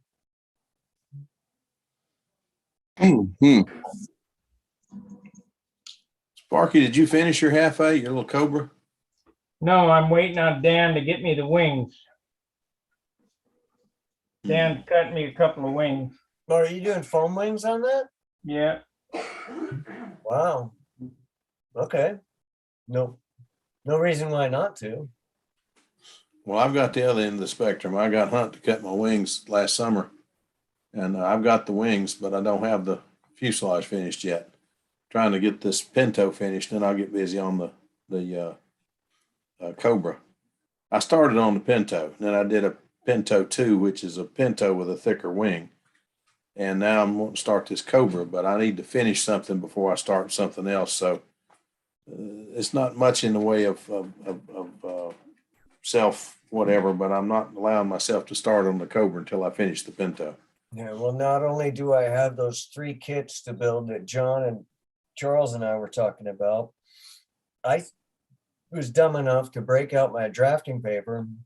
And me and Statler and Texas Instruments decided, let's make a half A chipmunk.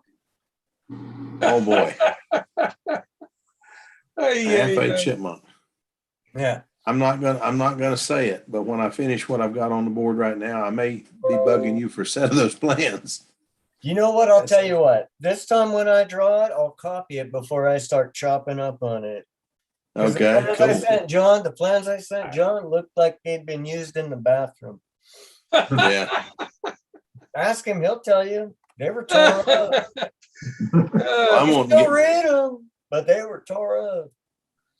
I'm gonna get John. I think before I build my twin, I'm gonna get John to send me that geodetic rib he's got.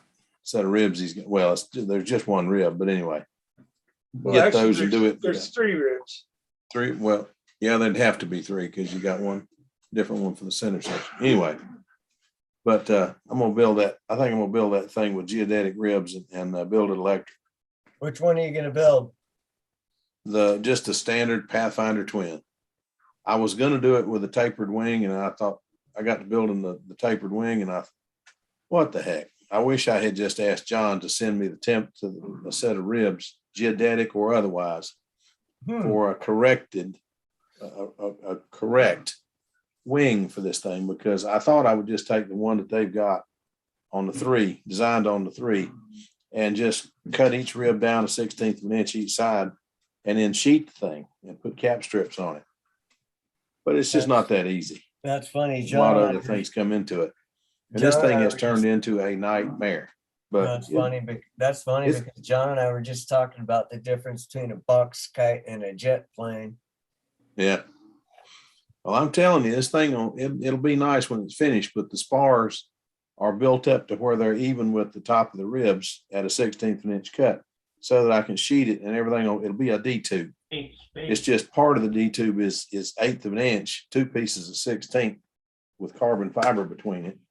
And part of it is just wood from there up, just 1/8 inch balsa wood. But that's really just to attach it to the lead net, to the sheeting at the top, and get that starved horse look out of the sheeting between the ribs. But If I remember golly, correctly, did what? if I remember correctly, Phil, that's got a pretty thick airfoil on it. I think It does. it was designed for a IC engine. Oh, it is. That one is. That's the reason I'm saying when I do the electric, it's going to be the standard Pathfinder with Just like his. yeah, just like his standard Pathfinder with geodetic ribs, just to be Look different. at that. Boy, Just to be different. That Pathfinder. Where's Howard's? Where's Howard's? I don't see it. Hey, man, I'll make it big. You can see it. That I see it's Pathfinder orange. money bucket's got to be getting. Wait a pretty minute. deep That's by the now. one. That's Gordon's old plane. Yeah. Right. He gave it to Howard at the Golden State Oh. Stunt Championship. That's sweet. That is Yeah. very nice.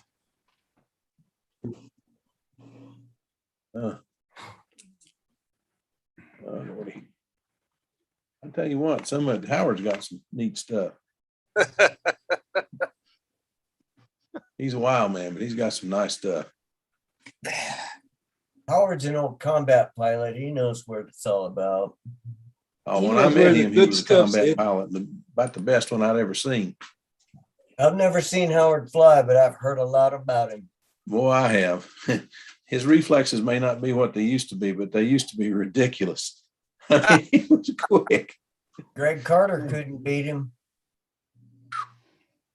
He was amazing. When I saw him in Winston-Salem, he was amazing. I mean, the other plane took off and made about 3 laps, and the guy made the mistake of coming over Howard before Howard's guy let go of his airplane. And when Howard's plane took off, he went, and the tail was just gone. He made about 5 doing like this and just chopped the guy's tail up and then got the knot. So he killed him. And it was over.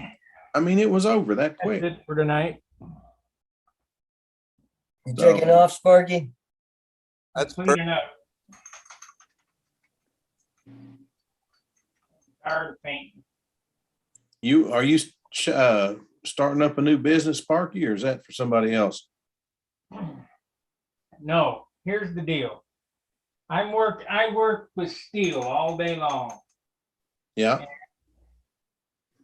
and I'm the oldest guy there, and I can outwork all them guys. But I'm getting too old to be lifting that iron around all day long. So I'm planning on a retirement, business. I'll go back to sign painting. So if I want to work 1 day a week, great. If I want to work every day, that's cool too. And I'll do it. Let me ask you a bad question, Sparky. How old are you? I know you're younger than I am. Oh yeah, 66. You're my age. Yeah. You're my age. I ran into the guys. I went to Winston yesterday and ran into the guys that I used to work with. And one of the guys that I trained is now the supervisor. That made me feel old pretty quick. But anyway, I was talking to these guys and looking at what they were doing. And I've been working in my yard the last week or two, trying to get it cleaned up. I can work a day or two, and then I have to take a day or two off to get over being so sore. And these guys are still going at it all day, 8 hours a day. And I remember how Darren works, man. He works like a dog. I got to thinking, I know I've been retired 6 years, but there's no way I could do what I used to do. They'd put me in the ground pretty quick trying to do that now. Well, So I understand what you mean. It's time to slow down a little bit. Yeah, I'm getting tired of lumping iron. So, I mean, mechanicking was a lot easier, Mm-hmm. but I did this job 40 years ago. So, Well, it don't look like you've lost many of your skills. the stroke, I got to work on the stroke, and I got to work on composition. So I'm practicing every day. I come home and I practice, 2-3 hours a day. I got a piece of glass over there, A, a B, and a P, and it'll get better. Well, Sparky, your paint work That's the way to looks do it. almost as good as your airplane flying. Yeah, well, I flying don't ain't know. so His airplane. I don't know about, I ain't gonna talk about flying. I'm just talking about building. His airplane building, I don't know if there's anybody out there any better at building and finishing. I just wish he'd put 2 extra coats of clear on it and polish it out. They're too heavy. I know, but you need to win that concours one time. They're too damn heavy. We'll see you win the concours one time. I'd rather miss concourse than fly a heavy plane. You'd rather what? I'd rather miss. Go ahead, Sparky. I might fly that one this year at the Nats. It's got a PA 75. You guys have seen it. I mean, I built it on. Tom Warden. No, it ain't. It looks No, like it. It looks like it, but it ain't.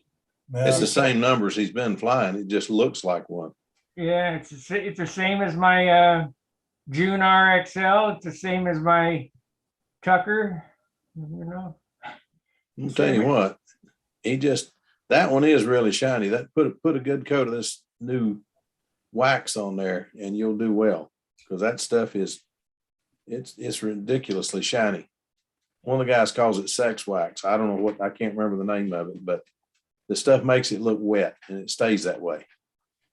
And the thing that stunned me was it actually holds up to hot fuel.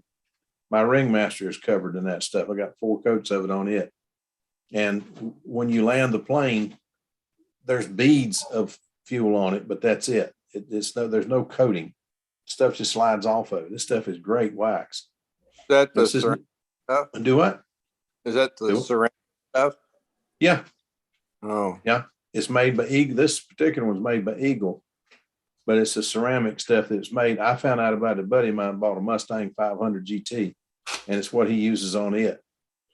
And that's nice wax. I like that. can you fix it? Can you take it off and fix something and then re-wax it? I've been darned if I know, Howard. I haven't got that for you. I hope I don't find out for a while. But yeah, most of your silicone in it or something, or no, it's not silicone, but it's something else. But whatever it is, you lay the bottle on the car and you start working down here near the headlight. You put 3 or 4 sprays on and you lay the bottle back up there and you get going. And then you get up past where you've been laying the bottle. You lay the bottle on it. You try to figure out where the heck the bottle goes. It's laying on the floor over there. This stuff is slicker than owl snot. And when you put it on the Ringmaster, I mean, I flew the Ringmaster the first time having covered it in this stuff and landed it and couldn't believe how little, how Ringmaster is when you land it. They're just nasty. They're covered in fuel. This one wasn't. This one just wasn't. It just amazed me. was it electric? No, it's got a 25 on it. It's got a 25 on it. It's an old timer, so it's going to have a slimer on it. But I'm telling you, after flying electrics, any of them that goes buzz is slimy when you go pick it up. But it tickled me that this one just had little beads of fuel on it. Everything else had slid off. The guys are saying, "You didn't bring a paper towel." I said, "Oh, I've got one in my pocket. I'll just keep using this one." Well, you've already got 5 flights on that thing. And I just held it up. And I went, well, it's not dirty yet. So I put it back in my pocket. But I never put a used paper towel in my pocket, but there just wasn't any fuel on this thing. But that little airplane really flies well. I'm really having a ball with it so far. Is that a carnauba wax? It's not carnauba. That's what I've always used. Oh, that's cute. Ceramic wax. Okay. It's that new, Howard just said it. I can never remember it, but Ceramic. Yeah, it's a ceramic wax, and it's It's made by Eagle One. It's in a black bottle. And there's others out. It's every time you get on the internet anymore on a car site, you'll see it. Everybody's wanting you to buy this new wax, buy this new wax, buy this new wax. It's all pretty much the same. We tried 3 or 4 of them, and they're all pretty much alike, but they work. That's the thing about it. They really work. I wonder if alcohol would You break. put them on your stunner, and they just. I mean, I can make one of my finishes shine, guys. I mean, that's, you know, my finishes are getting a little better, but my finishes even shine using this stuff. So. Well, I might go for the wax, but I ain't going for 2 more coats of clear or a coat of urethane. No urethane. That's just Come too on, heavy. Sparky, put some spray shiny on it. It'll weigh as much as a bus. That's great. I've had guys tell me it only adds an ounce. Your ass. There's no gas off. Try 14.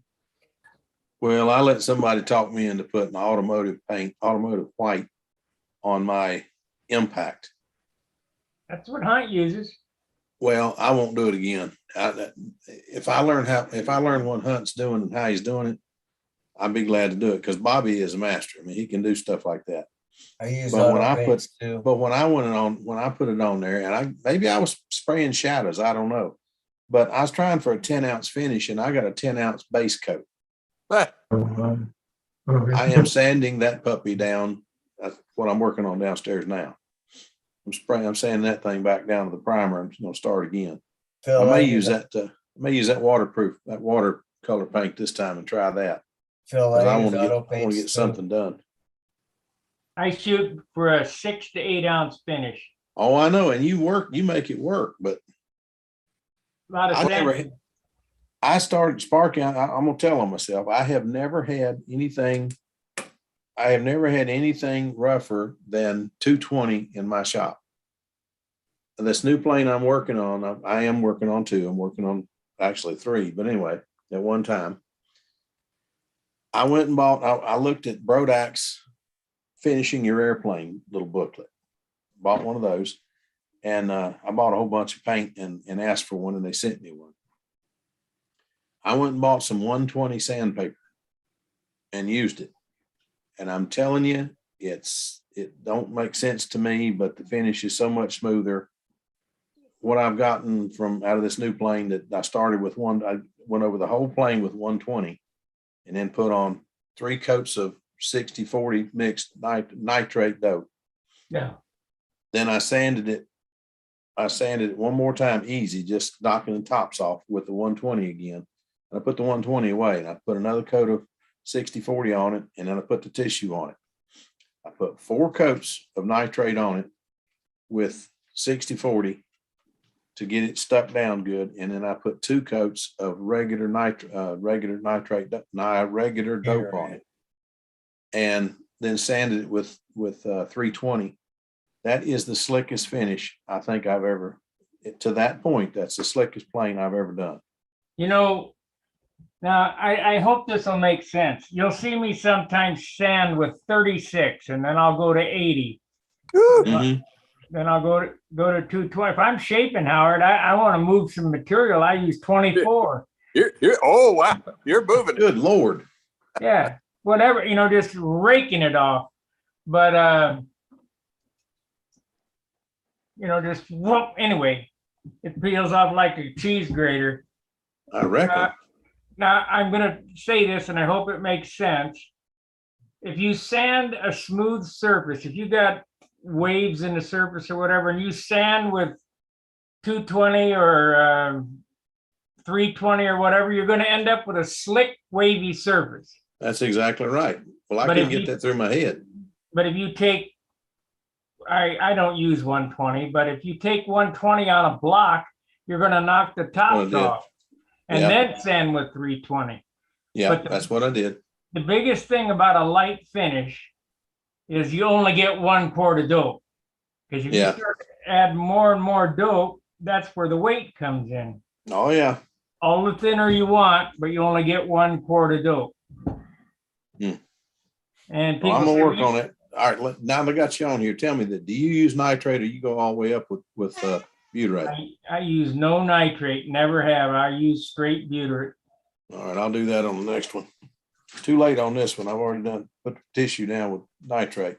The reason But I am being, about to run out of nitrate, and I don't think I want to buy any more. This nitrate thinner is killing me.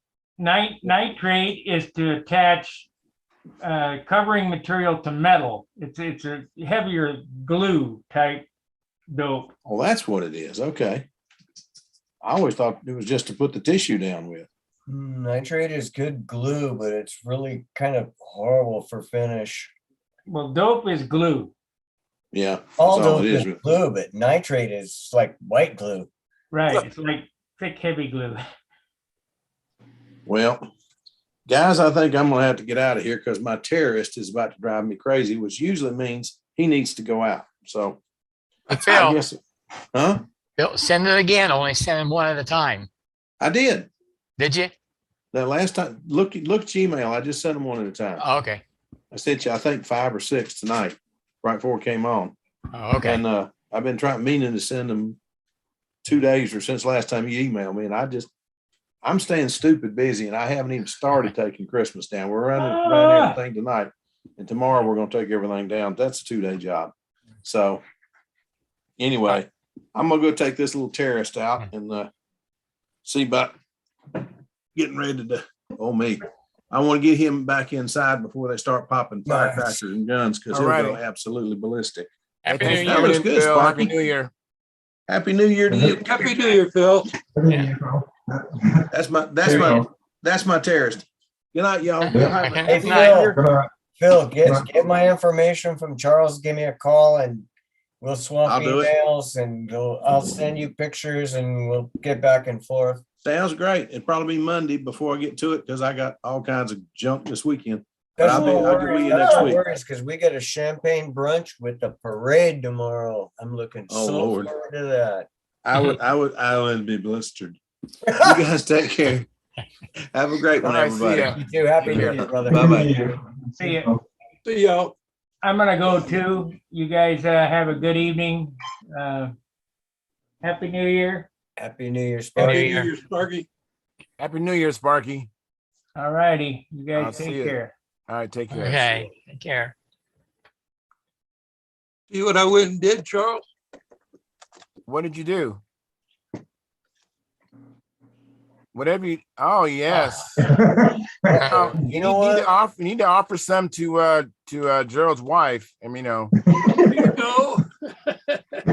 I'll be right back. Yeah, I'll show you what Gerald got me for Christmas. oh, really? Oh, good. Beautiful rusty engine.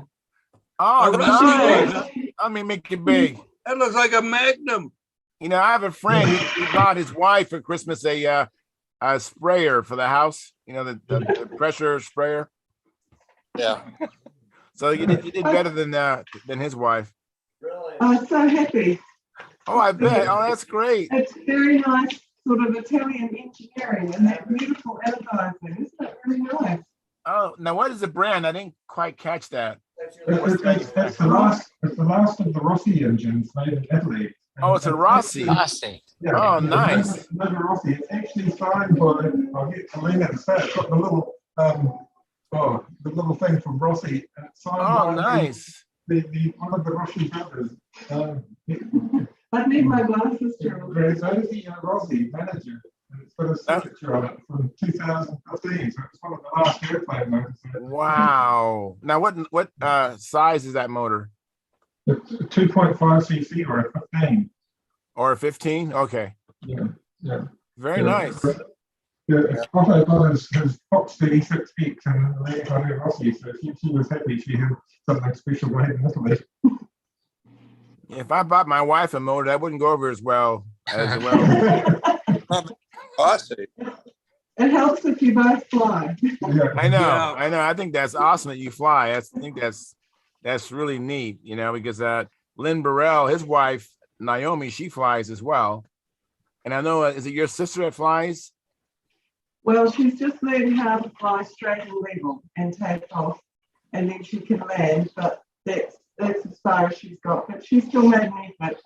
Whereas you Wow, enter that's- the few events, you've actually entered a few stunt contests. You haven't always done well, but No, I've crashed a few times. Yeah, it's part of the learning process. Sure. Is it already tomorrow there?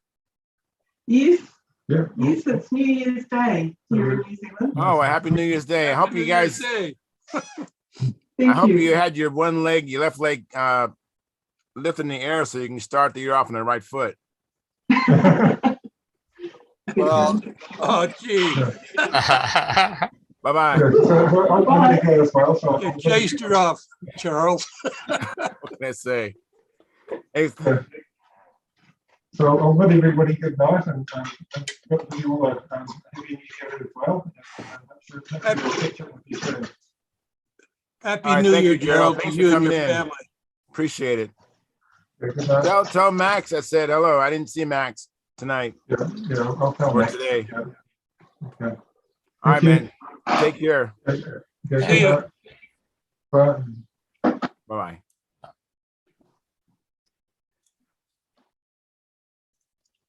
All right, and then there were 5 of us. oh, These get better every time. Yes, yes. So since it's kind of slow, let me catch up on the chat. We had some guy in Sandy. He said, Happy New Year. That's his name. That's his handle. Some guy in Sandy. Then the other guy, Greg Nielsen, which I haven't seen in a while, Greg, he said, Happy New Year, all. And then Sparky said, he signed in and said, don't forget, Saturday at John's tomorrow. Well, he must really be feeling good then. Oh, I need to make Yeah. an announcement. All right. Jim Rhodes checked in on the forum. He's home. He's spending a couple of days at Gordon Delaney's house. Oh, nice. He had pancreatitis, he says, and he's getting better. So That's awesome. yeah, it's good to hear. all It right. is. Jim Rhodes is a neat guy. I've met him at a couple of contests, and we've had pretty long conversations. I bet you have. Yeah. But I enjoyed it. I mean, 'cause I love his Apteryx, and I can't learn enough about that plane. That plane is gorgeous. I don't even know how old it is, but it still is pretty. You know what Mike Longkey's doing there, Chick? No. No. He's getting ready to burn about $2,000 worth of fireworks tonight, isn't he? Oh, Yeah, Yeah. Oh, really? I thought he does that mostly on the $2,000 on the 4th of July. Oh, it might be. Yeah, because his neighbors. Yeah, that's what I'm thinking of. Okay. Yeah, might yeah. On be. 4th of July, his neighborhood, they actually Yeah. pool their monies together, and he goes down to someplace and buys all this fireworks. So I don't think I wouldn't be a bit surprised though if he. Yeah, I wouldn't be surprised if he's. Yeah. I wouldn't be surprised if he's starting a pipe ship in his garage. hey Gary, Yeah. I got a picture coming. I'll be sending you here soon. Okay. It's from the Las Vegas stunt meet. All right. Oh, Oh. very cool. we were there. Yeah, I remember I know. seeing I know. I somebody can't look wait like till you. next year. Hopefully next year I'll bring a real good flying plane for a change. What did you take last time, Charles? Myself, Broken one? that's it. I didn't. I rushed and hurried, and you know what? That plane I worked on, it's still not flying good. That's the electric S11. It's not the kid's fault. It's my fault. Mostly from being in a hurry and then also modifying it, the kit. So Well, live and learn. there's a lot to be said about that because I've learned two ways of doing things. One is my dad's way. You either follow the plan or don't do it. And I learned to fly that way, which really kind of, maybe it made me a better flyer, maybe not. It's hard to tell because it's been so long since I've had my hand on a handle. But then again, I've also learned that, you can make things better by tweaking and cheating and moving and doing this and doing that. And it's between the two choices, I've tried both and honestly really never noticed the difference. Well, it's interesting how some people can't notice a difference in different things. Like I talk to people about hard point handles, and some individuals can't tell the difference between a wired handle. It feels just the same as if it's a hard point handle, but for me, it's a huge difference between a hard point handle and a wired handle. But for them, some pilots, they can't tell the difference. So, Well, I've heard a lot of different arguments whether the hard point. I've even tried hard points. And one of the guys out at the field, Steve, has a hard point. He says, try this, try this. And we played around with different clips and I got a perfect neutral. And I used his handle on my airplane with my lines, a couple of his clips to make it perfect. And I personally like my cable handle better. yeah, that's what I'm saying. It's just preferences. And then I think it was in the Paul Walker trimming article. He was talking about how he could tell, I forgot, it was like a fraction, I mean, literally a fraction of a gram or something as far as tip weight. Paul Walker could sense a minuscule amount of weight where, we might not be able to tell the difference. I guarantee you I won't. Yeah, so that's what I'm saying. It's all, as far as trimming and everything else, it's like if you can't tell the difference, and there's no difference. But for some of us, we can perceive things, and we can encroach upon making it better and better and better. Well, Steve Hines had a good point, and that would be with the pull of the airplane takes the weight out of the handle. And in a sense, it works perfect until you're level. Now you have to deal with the weight. Yeah. When you're 45 or overhead, the airplane's taking some of the weight off of the gravity weight off of your handle. You still have the pull. Yeah, But then again, you're not flying a 100-mile-an-hour Nelson combat plane that's yanking you out of the pilot circle. So if I can get a lighter handle in my hand, I prefer the lighter handle. the thing I always liked is with a heavier airplane, I liked a heavier handle. And I'm really not sure why. It just seemed more comfortable to me. Yeah, well, that's the thing. It's all a pair of shoes is not going to fit everybody. If that fits you, fine. That's great. Well, I guess that's why they call it pilot's choice. Yeah, exactly. You say, hey, if that's what you like, knock yourself out. Go for it. Right. I've gotten to where I like lighter and lighter and lighter. I've gone from my own cable style, which was pretty light, and then I've gone to the Fancher style, and I'm perfectly happy with that much lighter Fancher handle. I find I have, for me anyway, I have better control. Is that a hard point handle? The Fancher handle is. Because I've made a hard point handle probably, I don't know, 15 years ago. I made a hard point handle that had a thumb screw adjustment to move the top bracket back and forth.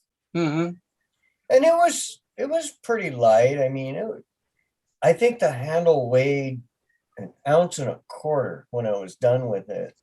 Made it all out of aluminum and made all fancy, and just got crazy with it. It was totally stupid because when I got done with the thing, I flew my airplane with it and I couldn't stand it.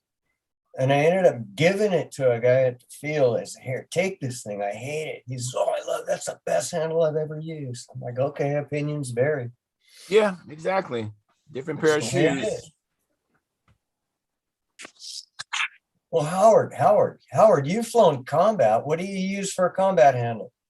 Hot rock. Hot rock. Why not? If I were to do it again, I'd probably use something else. Thumb screw up or thumb screw down? Oh, no, hot rock is, well, here we are in my laboratory. I can show you. We're out in the body making shop here. I was working in the lab one night. And I like all the lights you have in your ceiling, Howard. That's awesome. Oh, Knowing Howard, they're all LEDs too. the other, here we go. There's, Whoa. Whoa. There's a Let whole me, drawer full of them. Hey Howard, can you spare a handle? Just a small collection, obviously. there we go. That's the good one. This Remember that? Yeah. gray ones are better. They're made out of better plastic. Yeah, I got one of them. Yeah, my Easy Chest was red. Red, yeah, mine is Yeah, too. most of them are red. This is one I printed for with a carbon fiber insert in it. It's kind of light, but let's see. We got, And I like your drawers, your file cabinets.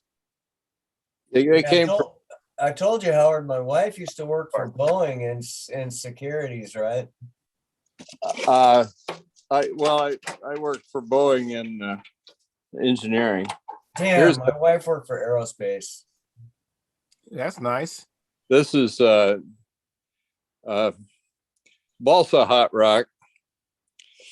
A lot of overhang. Oh, that's something different than what I was thinking of. And that's pretty neat, Howard. I like how you have the Yeah. holes back and forth. That's pretty neat. Well, that offset also helps for making your lines equal length. Well, a little bit.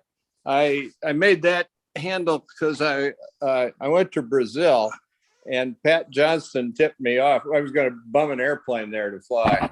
They tipped me off that all those guys have really sensitive controls, so use a narrow handle spacing. So I made a handle with a narrow spacing. Didn't you win? Did you beat Wendy and Alski in that Brazil trip in that contest?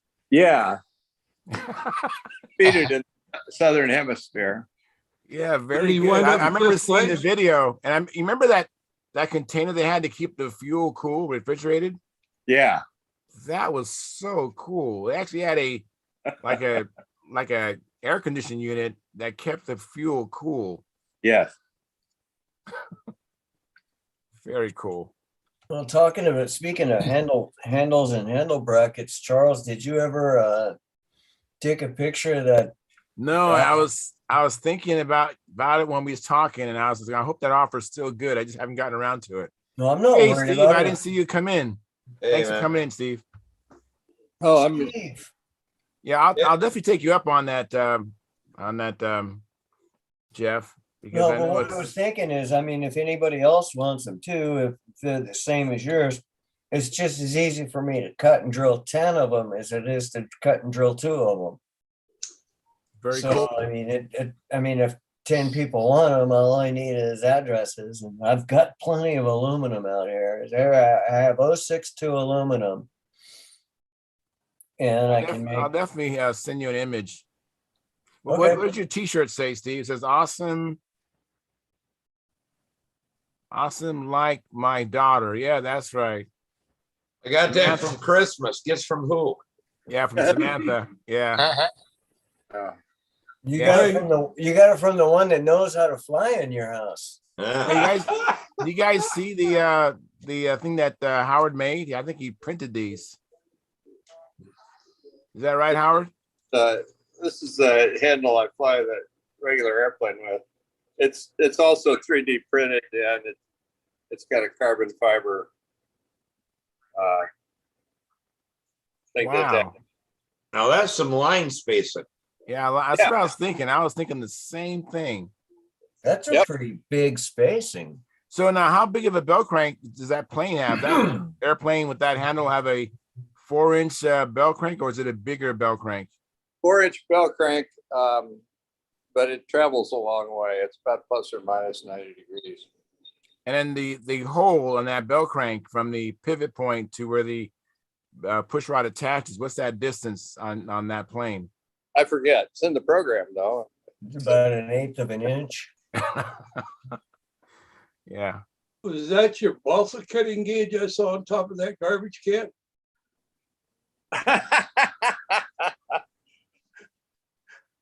We don't miss nothing, Howard. You know, if you show your shop, we're gonna find all kinds of neat stuff. Yeah, I give you a tour of the shop. This phone here has cellular data, so I don't Okay, yeah, I probably don't won't go lose the distance. signal. Yeah, you will. I remember when you were showing something last week and we had a problem with the signal. Yeah. Yeah. There's I no don't know problem. many guys that have a chainsaw in their hobby room. I mean, you know. Oh, that's just a hedge trimmer. Oh, Yeah. trims the balsa good though, doesn't it? I haven't tried it.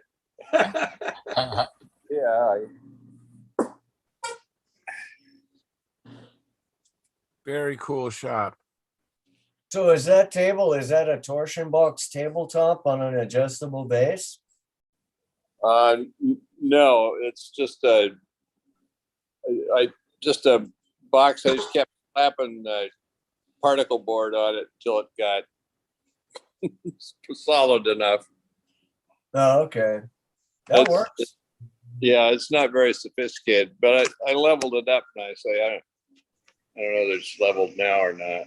That's all that matters. Was that a whole damn wall of motors? Oh no, looks like screws in little jars. That's Aeroglass. That's Aeroglass, Steve. Aeroglass paint, yeah. It's Aeroglass and Smuckers. Yeah, screws in little jars. This is mainly from the surplus store again. What fasteners were $1 a pound or something, and so I got a lot of them. Yeah. Wow. Hey, did you get any more of that black raspberry? I got one jar left. You're gonna have to hit Mike up again. Where is Lonky? Where is he tonight? It's New Year's Eve. He's out blowing off fireworks. Oh, Yeah. damn. He's probably lighting off his Nelson, trying to make some noise. Yeah, kind of. Yeah, You remember Howard? You know Ron Cash, right? You I don't- remember Ron Cash? I don't remember. He Probably. used to fly the Top Gun when it used to be Top Gun at Tucson. Yeah. Well, Ron Cash has since passed away. He's not with us anymore.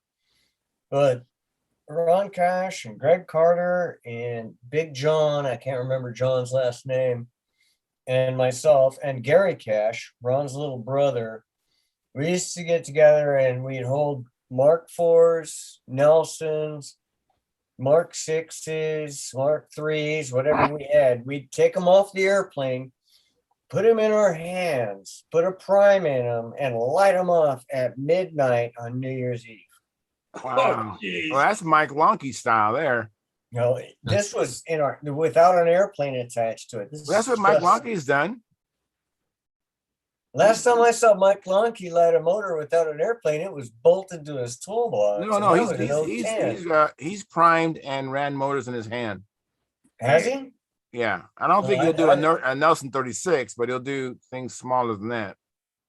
I haven't seen that yet. Yeah, that's it. Kudos to him. Kudos to him. He's a big dude.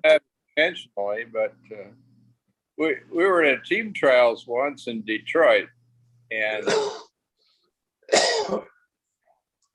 we're all staying at the same hotel. So I just fired up a 15 there in the hotel room, and it wasn't 10 seconds before I heard somebody else do it.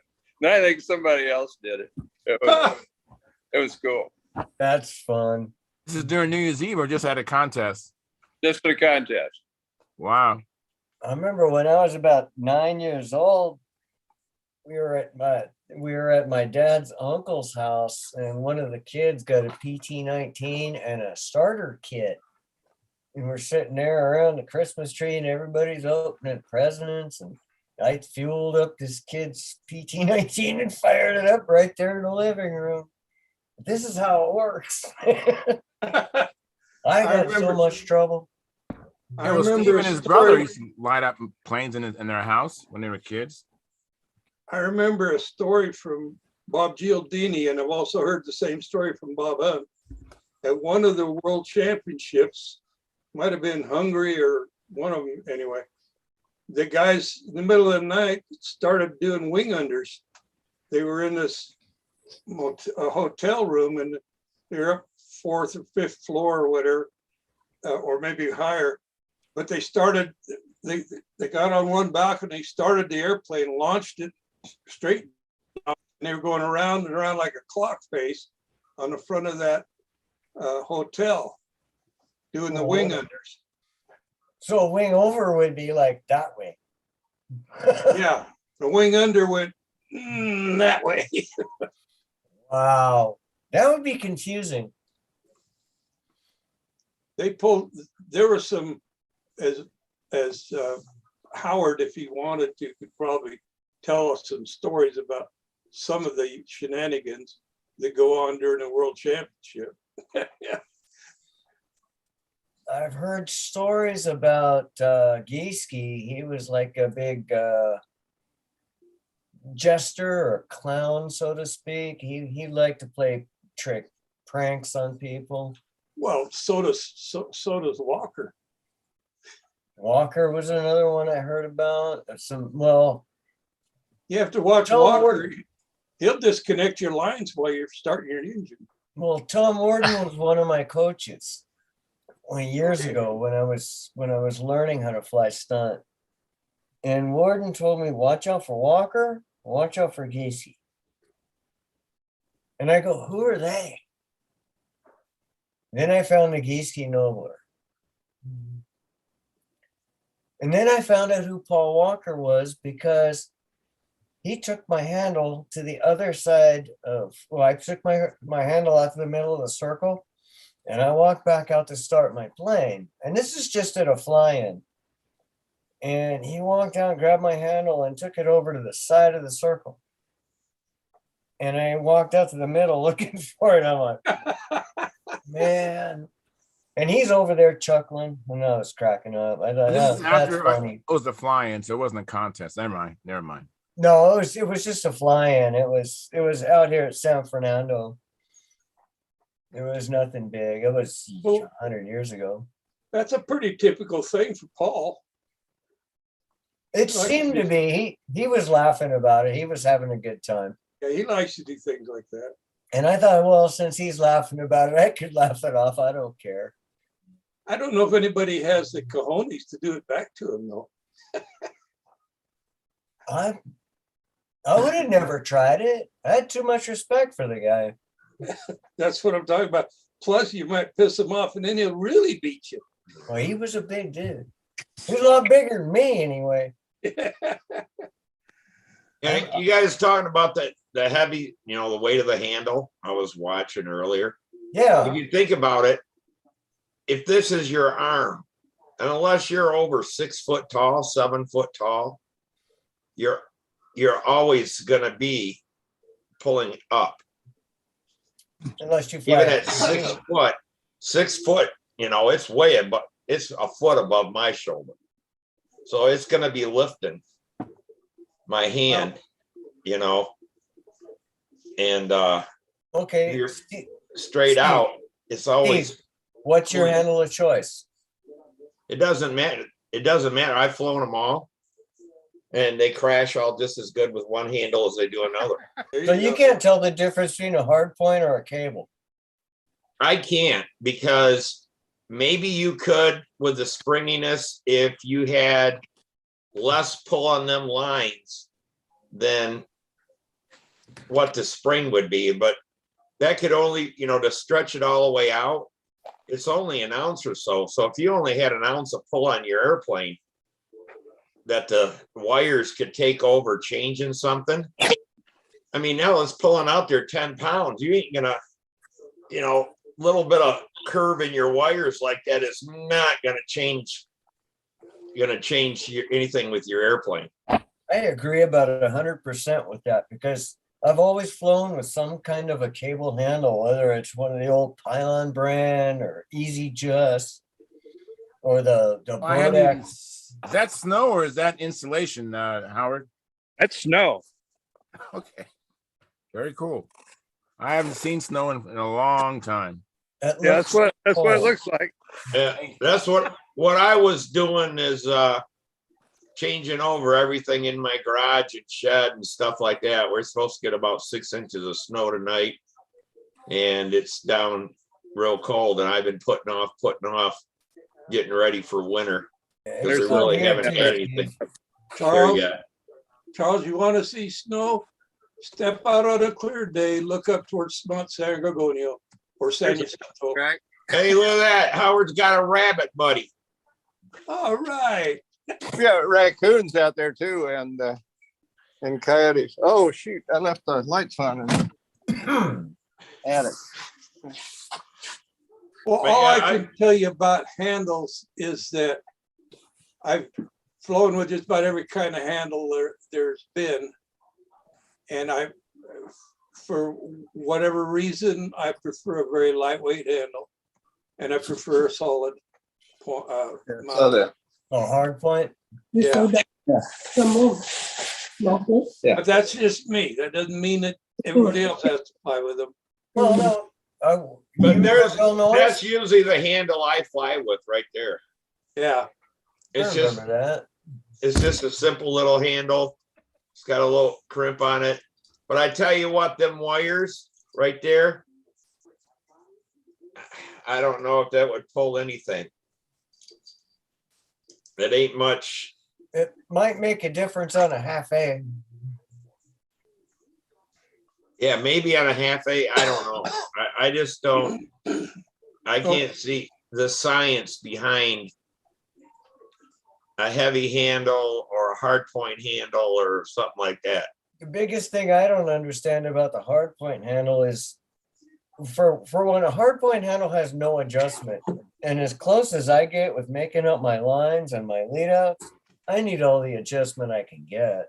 Yeah, well, you adjust them with the clip length. I have a clip bending tool when I make different size clips. Can you make a 3-foot clip? Uh, All right, that's a little drastic, but you know what I'm saying. yeah. I need a lot of adjustment, and as far as I learned to fly with a cable handle, and that's just how I do it. Yeah, I understand that. All right. Yeah, nothing wrong with that. I'm just saying that. Everybody on here learned to fly with a cable handle. Yeah, absolutely. I learned to fly with an Easy Just. What the heck? That's what I learned. I'll tell you what. I learned to fly with that little plastic handle with the strings that you wrap around the knob to keep it from moving. How about that? Oh, yeah, Sullivan that's handle? right. Had That little red clip. handle. Well, that yellow Sullivan button thing, Carl Goldberg handle. Yeah, I remember that. That was one. Then that Cox little had their green little plastic one with the little knurled thing on the thumb. So we're getting ready to come up on New Year's Eve back on the East Coast. That's getting there pretty quick. Pretty soon. Yeah. You guys want to make sure you lift your left leg up so you can start on your right foot. Oh, Hey, wait a okay. minute, I still got 2 hours. Hey, Steve lifts his Charles. left leg up. It ain't going to be starting on the right foot. Hey, Yes, Charles, Dennis. Hey, Charles, Dennis. and Dennis too. It must Hey, be Dennis, really, Dennis. must be really convenient for you guys to be able to celebrate New Year's at like 9 p.m. Yes. We gotta wait. I mean, We gotta actually- wait till we gotta wait till midnight. So Yeah, Yeah, best it's part like about it is we I get still to get celebrate to it bed twice. yeah, well, you get to celebrate it and have a toast and get to bed at a reasonable hour and everything else. I mean, Yeah. that's Yeah. I Everyone's think here, that's it's great. already tomorrow there. I'll tell you what, this will be the first time in many years that I've celebrated with people. Yeah, me All too. right. Aren't you What do lucky? you normally celebrate with animals? That's just my dog. Swamp creatures Hey, down at Dennis. the. All right, we're down to what, 12 seconds. So Uh-oh, Yeah. 12 you're 2 counting? minutes to midnight. Is there That's ball? watching- Let's Here raise Watch your it on glass. TV. Here it comes. It's my phone says Happy New Year. Happy New Year. Happy New Year. Happy New Year, But indeed. I'm starting out the New Year's right. All right. I got the same thing there, Steve. Wait. See, it's yellow. Yeah. Yeah. Well, Yours It's has like- a head on it. Yeah, that's called Trailer Park Pilsner. yeah, I had a Oh. little sip waiting for me, but I couldn't wait till midnight. So, Damn. Good to see you, Denny. hey, good to see you too, Yeah. Santa Claus. Happy New Year to you. Happy New Year. Hey, Danny. But I would say going to flying an electric plane is like Oh, Jesus, here we go. to a the million dark side. times better to help you than any handle you could come up with, fly, whatever. I mean, if you're really worried about the handle, you'd be flying electric. Plain and simple. That's all there is to it. Steve, if you heard my You, argument you about really the know what handle, you're talking about. Yeah, you would I know. understand why I fly a Fox 35. Hey, and as an electric flyer, Jeff, I'm going to tell you to fly whatever the hell you feel like flying. You a can fly hobby. whatever you Go ahead. want, but All right. when people will, Amazingly truthful. The only enough, the Danny, only I thing love I it. want to suggest on the hard point handle is just try it. See if you can tell a difference. Oh, I did. I did. can I you don't try a have to- difference, Dennis? You might want to try one today rather than that one you built 10 years ago. Hmm. Can you tell a difference, Dennis, or not? I'll give you a qualified no. All right. That it wasn't. Can you tell? well, Can you tell a difference between an electric and an IC airplane?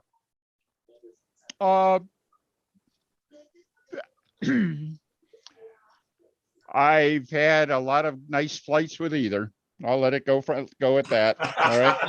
You're checking it out, Dennis. Here you go, Steve. I'll tell you what it is. Well, you know what the only chickening out I'm doing is that if you get either set up well, they fly well. If you get either set up badly, they fly badly. All right. But what happens Now, if both of them are set up now well? I have found that getting it set up well on an electric is usually a much shorter, stretch. All right. And one reason when I flew gas, I went through a period of about 12 years where I built every single airplane for the same gas engine. All right. In fact, I had two of them I would swap out every year. So the engines had nothing new to show, and they were simply, I just take one out, put it in the new airplane, and the next year, last year's airplane became the backup. The new airplane got the engine from 2 years before and stuff like that. And I just did not lose a lot of sleep over setting up the gas engine to run in the new airplane. All right. I did that for So a short time. I did a Nobler with a different paint job, put this Fox 35 in it, did a Nobler with a different paint job, did Fox 35. I did that for a couple of years. It worked. I'll go so far as to say, as you probably know before you go to the field with a new airplane, whether it's going to be whether it has a chance to be a success or not. If it was a Nobler with the Fox 35, I had a pretty good idea. Well, if last year's Nobler was 42 ounces and this year's Nobler is 52 ounces, it's probably let's not just gonna say, fly as big. you're not going to be optimistic. All right. And then vice versa. You got last year's at, if it was heavy and the new one is light, that can be happy times, right? So Yeah, it could be, ooh, I got a lighter tube of glue this year. the motor's dumb. It's gonna do its best, to run you're gonna give it gas, you're gonna give it air, gonna give it a glow plug, and it's gonna run And the fuel as tank's good as always it's the capable of same. running. And you can blame the motor for it, for any shortfalls or anything like that, but it's your own damn fault if you Well, ask you too could much for also the motor. blame your launch man for the reason it went rich going inverted. Oh, well. There's 10,000 things you can blame stuff on that's Mhm. really irrelevant. But all in all, when you crash that airplane, it's on you. When I crash my airplane, it's on me. I thought it was a kit designer's fault. No, it's the guy that made the box that they put the kit in. Oh, But the general. I think that there's a lot of things that we do in the way we design the airplanes, trim the airplanes, power the airplanes and everything like that. We say, oh, gee, XYZ is better than last year's ABC, all right? And then and somebody else will say, well, gee, I tried that and I didn't find any difference or any improvement versus last year's. Yeah. And I think what happens is it's all a question of where did you start and where did you finish, all right? If Okay, you built that's true. basically the same thing 2 years in a row, then you're probably not going to see a lot of difference. If you got big improvements in weight or something like that. So when you do something like fly, say it, and it transfers to other things, you do something like, this is really getting really windy on this, Steve. But when you go when I changed from a hard point or from a cable handle to a hard point handle, the cable handle I had was dead nuts. It was a damn good cable handle and it Yeah. didn't give up anything. All right. And so when I went to the hard point handle, I did not see, people talk about changing to the handle and it's a life-changing experience. Well, it wasn't that for me. All right. I don't think so either. Yeah. And the biggest reason I keep using them right now is the fact that cables are prone to failure. On a well set up cable handle, one of the things you have is where the cables come out of the handle, you have a very tight ferrule, a tight fit on it. All right.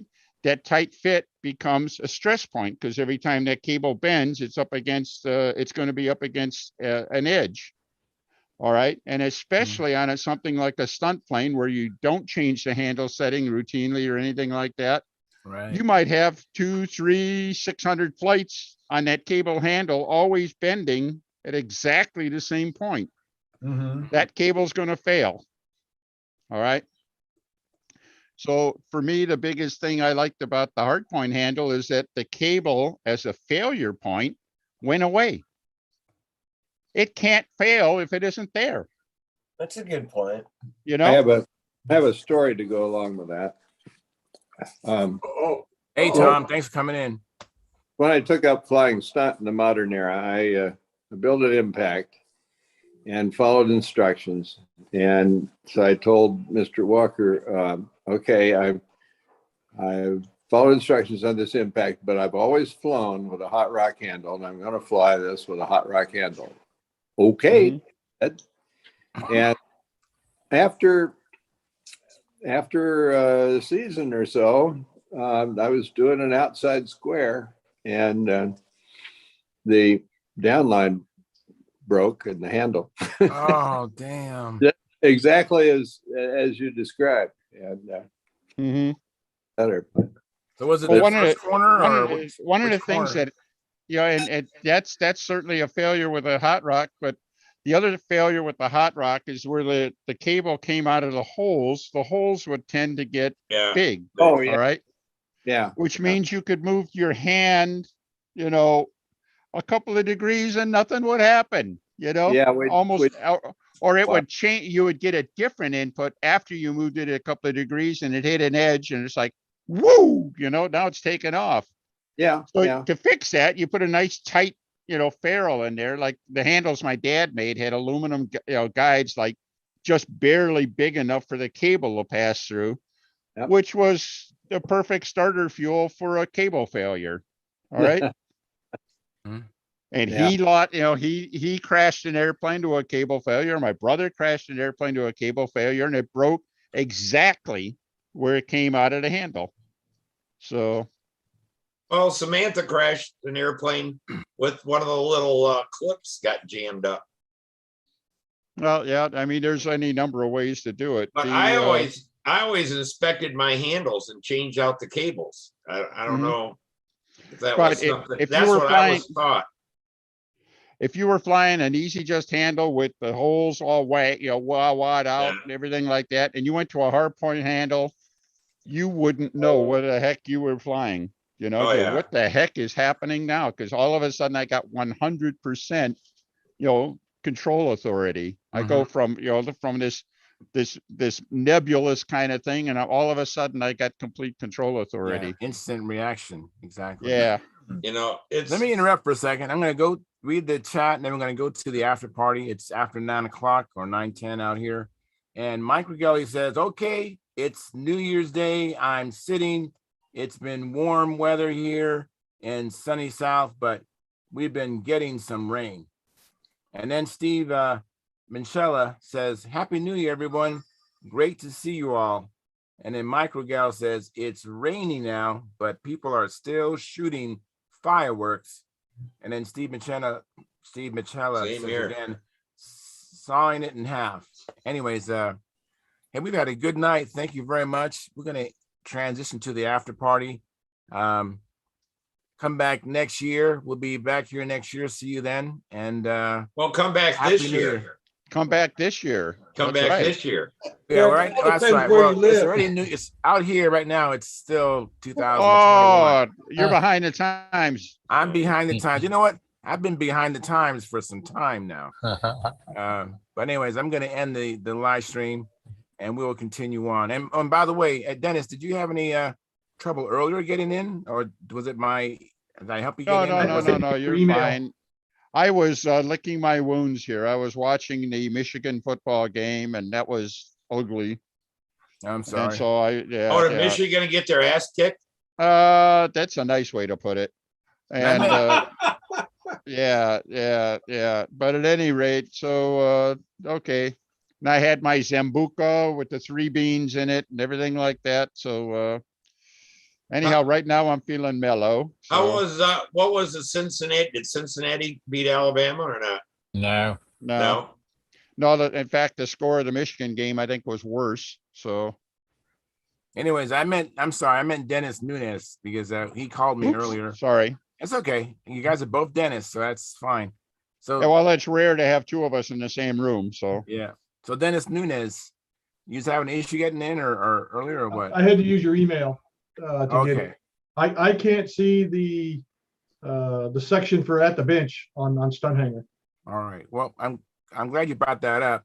Anybody out there listening who wants to participate in our after party,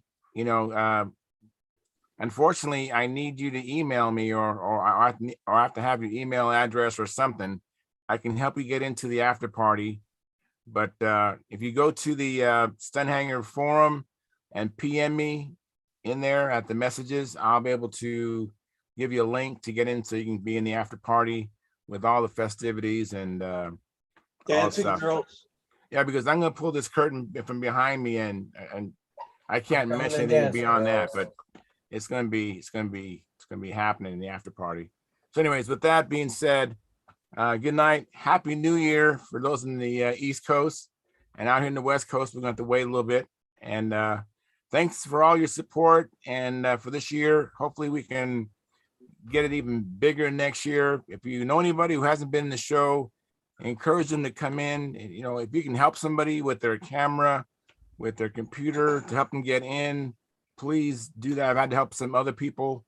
It's usually a technology problem for a lot of people to get in. So if you can help somebody, please do, because we need to continue to grow because that's just how it is. You're either growing or you're dying. So I love this hobby. I'd like it to continue. I'd like the show to continue. So let's get some new people in here in 22 so we can even hear some new stories and even maybe get some different ideas. So with that being said, good night. We will continue though. I'll be back in the after party.